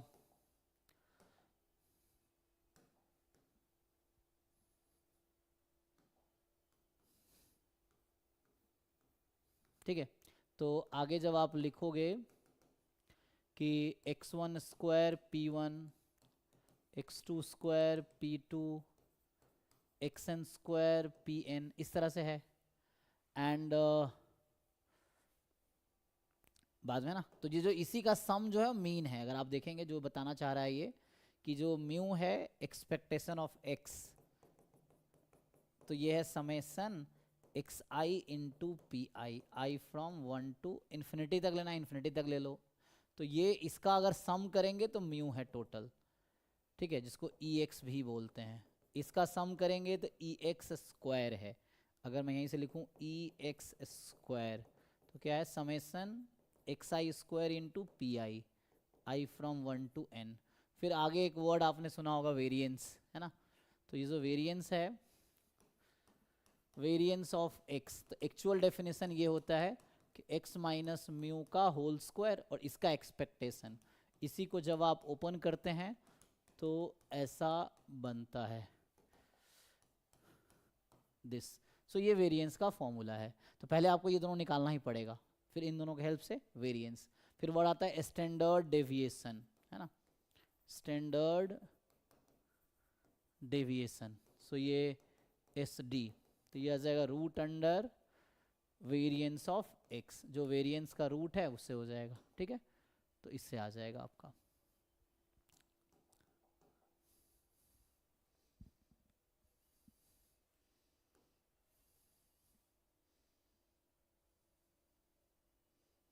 तो ये बेसिक थ्योरम है जो यहाँ आपको, मतलब बेसिक आइडिया दे जो यहाँ बता रखा है इन्होंने, मीन वेरिएंस, मीन ये वेरिएंस है ना, तो ये इन्होंने इस तरह से बता रखा है आपको। तो ये एक तो ये था मीन वेरिएंस, अगर यहाँ पे लिखे हम तो इसी पे आ जाएगा।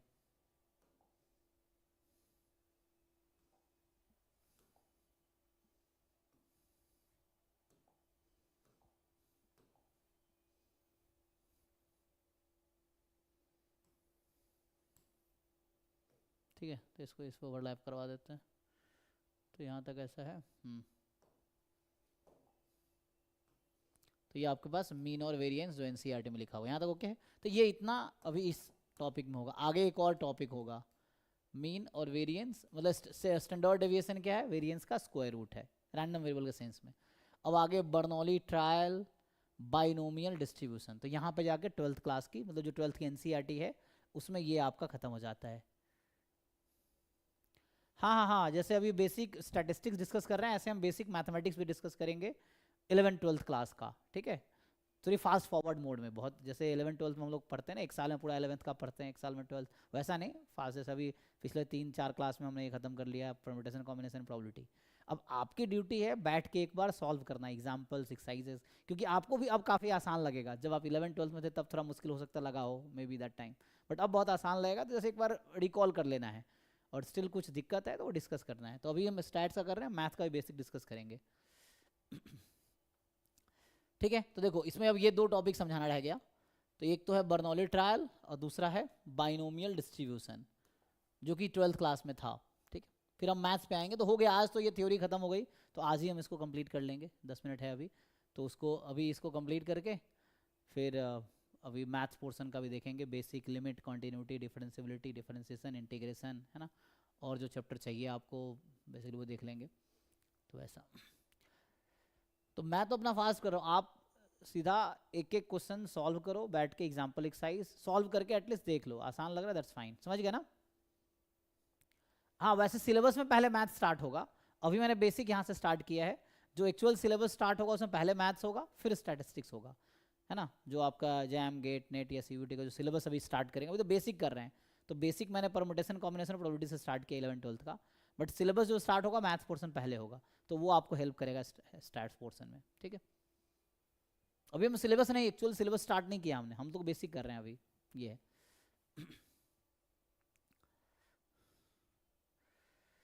तो अभी तो मैं ये करवा देता हूँ, कल से मैं परिमल सर को बोल देता हूँ बेसिक ले लेंगे लेक्चर, है ना, वो लिमिट, कॉन्टिन्यूटी, डिफरेंस 11th-12th वाला करवा देंगे फास्ट में, ठीक है। करवा तो मैं भी सकता हूँ, लेकिन वही करा देंगे, ठीक रहेगा, क्योंकि वही सिलेबस पढ़ाएंगे आगे। तो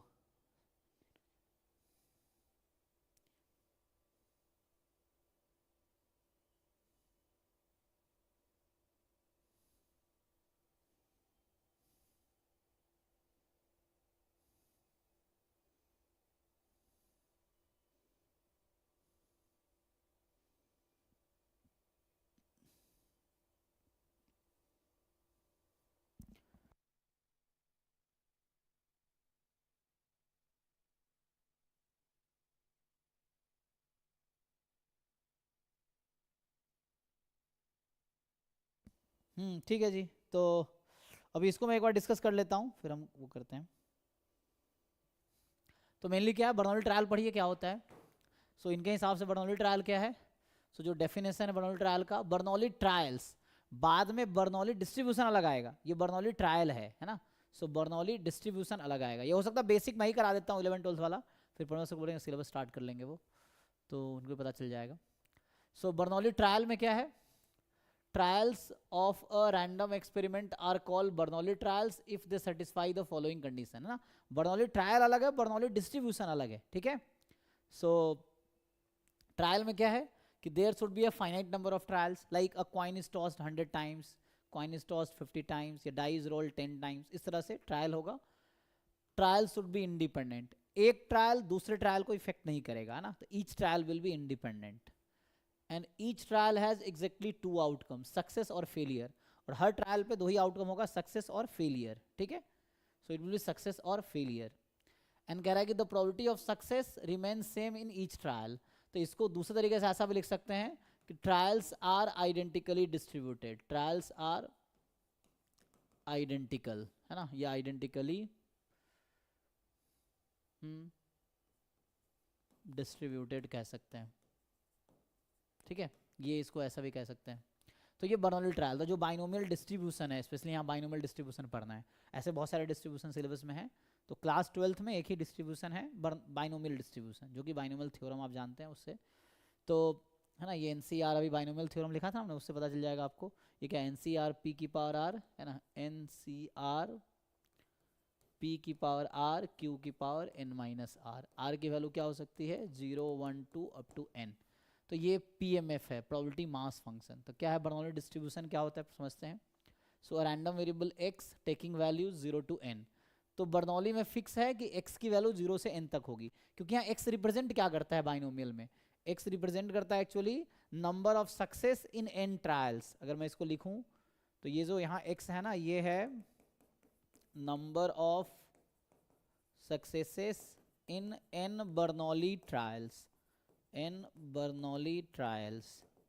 अब मुझे आप ये बताओ कि आपने ईच ट्रायल में 2 ही पॉसिबिलिटी है, सक्सेस और failure. You are trying n times, so how many successes you can get, मतलब n ट्रायल्स है टोटल, तो how many successes we can gate.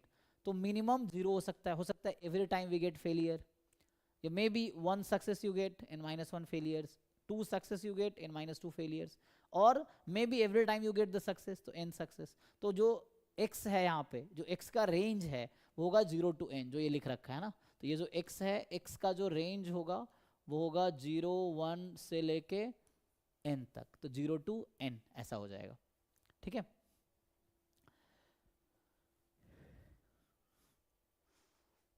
अच्छा, बाइनोमियल में तो ये तो x की वैल्यू हो गई। अब किस पॉइंट पे क्या प्रोबेबिलिटी होगी, ये जो टेबल था ना, तो उसमें 0 पे क्या प्रोबेबिलिटी है, 0 रखेंगे nc 0 p की पावर 0 q की पावर n। x को 1 रखेंगे तो 1 पे क्या प्रोबेबिलिटी है, तो nc1 p की पावर 1 q की पावर n माइनस 1। 2 पे क्या प्रोबेबिलिटी है, तो nc2 x की पावर p की पावर 2 q की power n minus 2 and so on. तो ये ईच पॉइंट पे प्रोबेबिलिटी, जहाँ q है फेलियर की प्रोबेबिलिटी, ठीक है। तो ये तो एक स्टोरी हो गया आपका।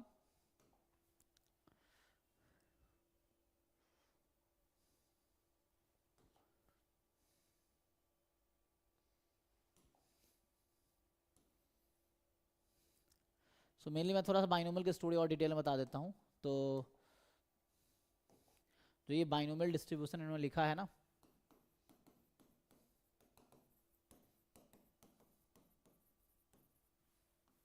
तो इसमें क्या है, एक तो होता है कि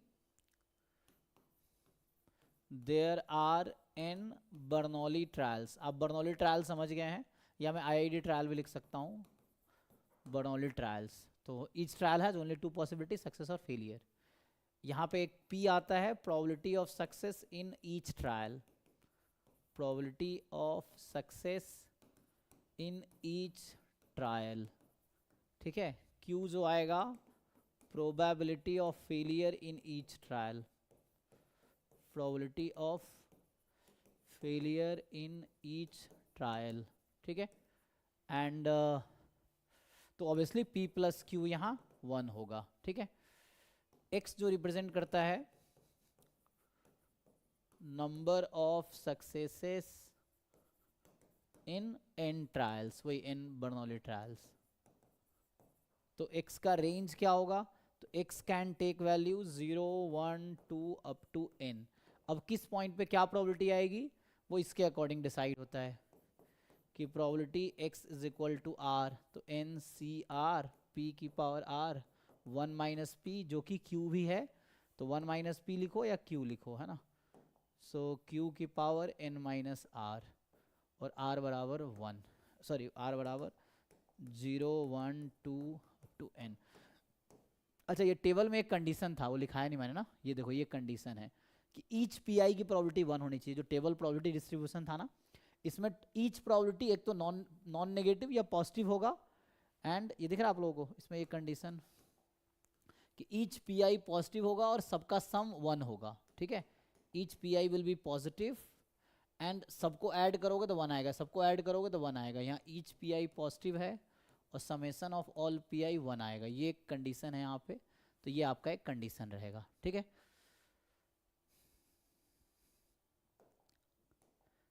तो ये हो गया। एक क्वेश्चन देख लो इस पे, अगर क्वेश्चन देखना चाहोगे तो, जैसे बाइनोमियल का क्वेश्चन वो था ना जो हम कर रहे थे,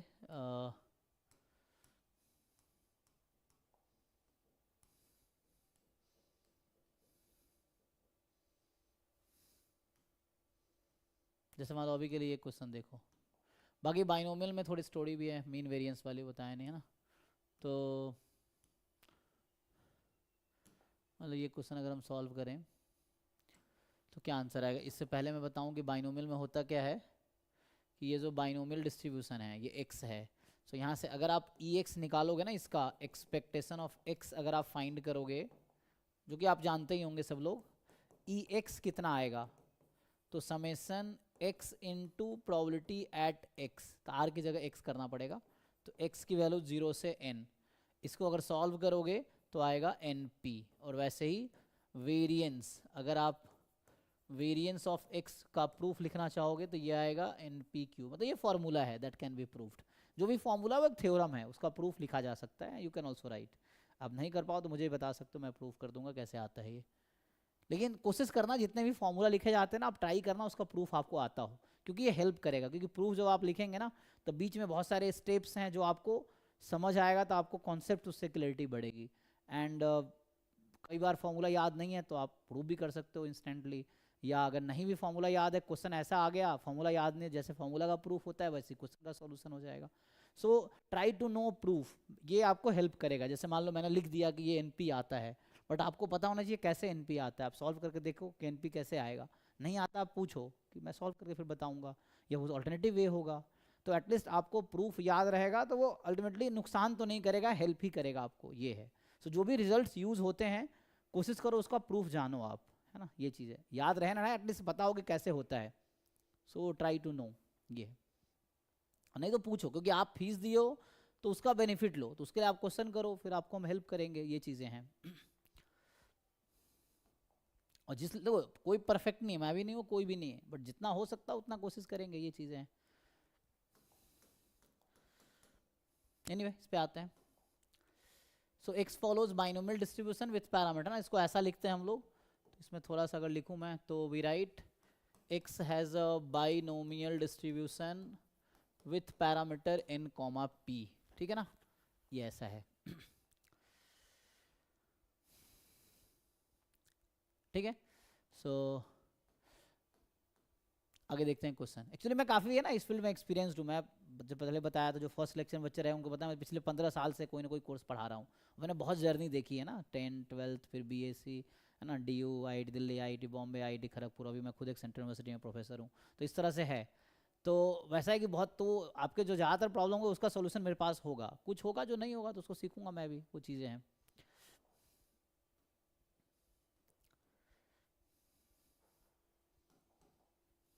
देखिए तो यहाँ पे क्या है कि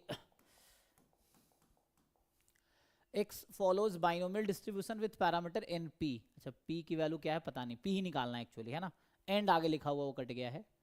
तो यहाँ अरे मल्टीप्लिकेशन में है क्या? हाँ हाँ 9 मल्टीप्लिकेशन में है या फिर कॉमा है? ये एक्चुअली मुझे लगता है मल्टीप्लिकेशन में होगा, ये गलती हुआ टाइपिंग एरर है, वो मल्टीप्लिकेशन में होगा, है ना, वो मल्टीप्लिकेशन में होगा, यहाँ पर लिखने में इन्होंने गलती किया है। कौन सा क्वेश्चन है ना, हाँ ये मल्टीप्लिकेशन में है, प्रोडक्ट है एक्चुअली, वो टाइपिस्ट की गलती, जिन्होंने टाइप किया ना, जिन्होंने चेक भी किया, तो उनकी गलती है। ठीक है, चलो इसको भी इंपोर्ट कर देता हूँ, दोनों सॉल्व कर लेना अभी के लिए, तो एक साथ हो जाएगा। 9 प्रोडक्ट में होगा, ठीक है ना, वो गलती से वो उसने वो कर रखा है, ये प्रोडक्ट में है एक्चुअली। अब कीजिए, कर लेंगे ना, करके देखिए, दोनों क्वेश्चन कर लीजिए एटलीस्ट, अभी के लिए टाइम मुझे खत्म ही हो जाएगा, खत्म भी हो गया, ठीक, कोई बात नहीं, अभी सॉल्व कर लीजिए। तो ये प्रोडक्ट में है ना, ये इनटू है 9 इंटू, तो हम लोग बाइनोमियल तो जानते हैं ना हम लोग, ये मैं 106 ही कर देता हूँ बस। सो हम लोग जानते हैं probability x is equal to r, तो यहाँ पे हमें बता रखा था क्वेश्चन में कि x है बाइनोमियल n कॉमा p लिखते हैं, मतलब बाइनोमियल 5 कॉमा p है।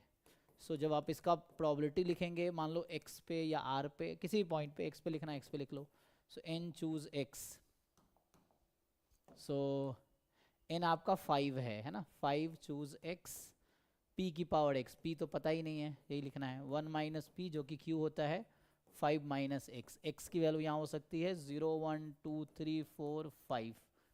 अब आपको गिवन है कि x बराबर 2 इक्वल है 9 टाइम प्रोबेबिलिटी x बराबर 3, ये प्रोडक्ट होगा, तो इससे p निकल आएगा, निकाल लिए, सो इससे आप p निकाल लेंगे।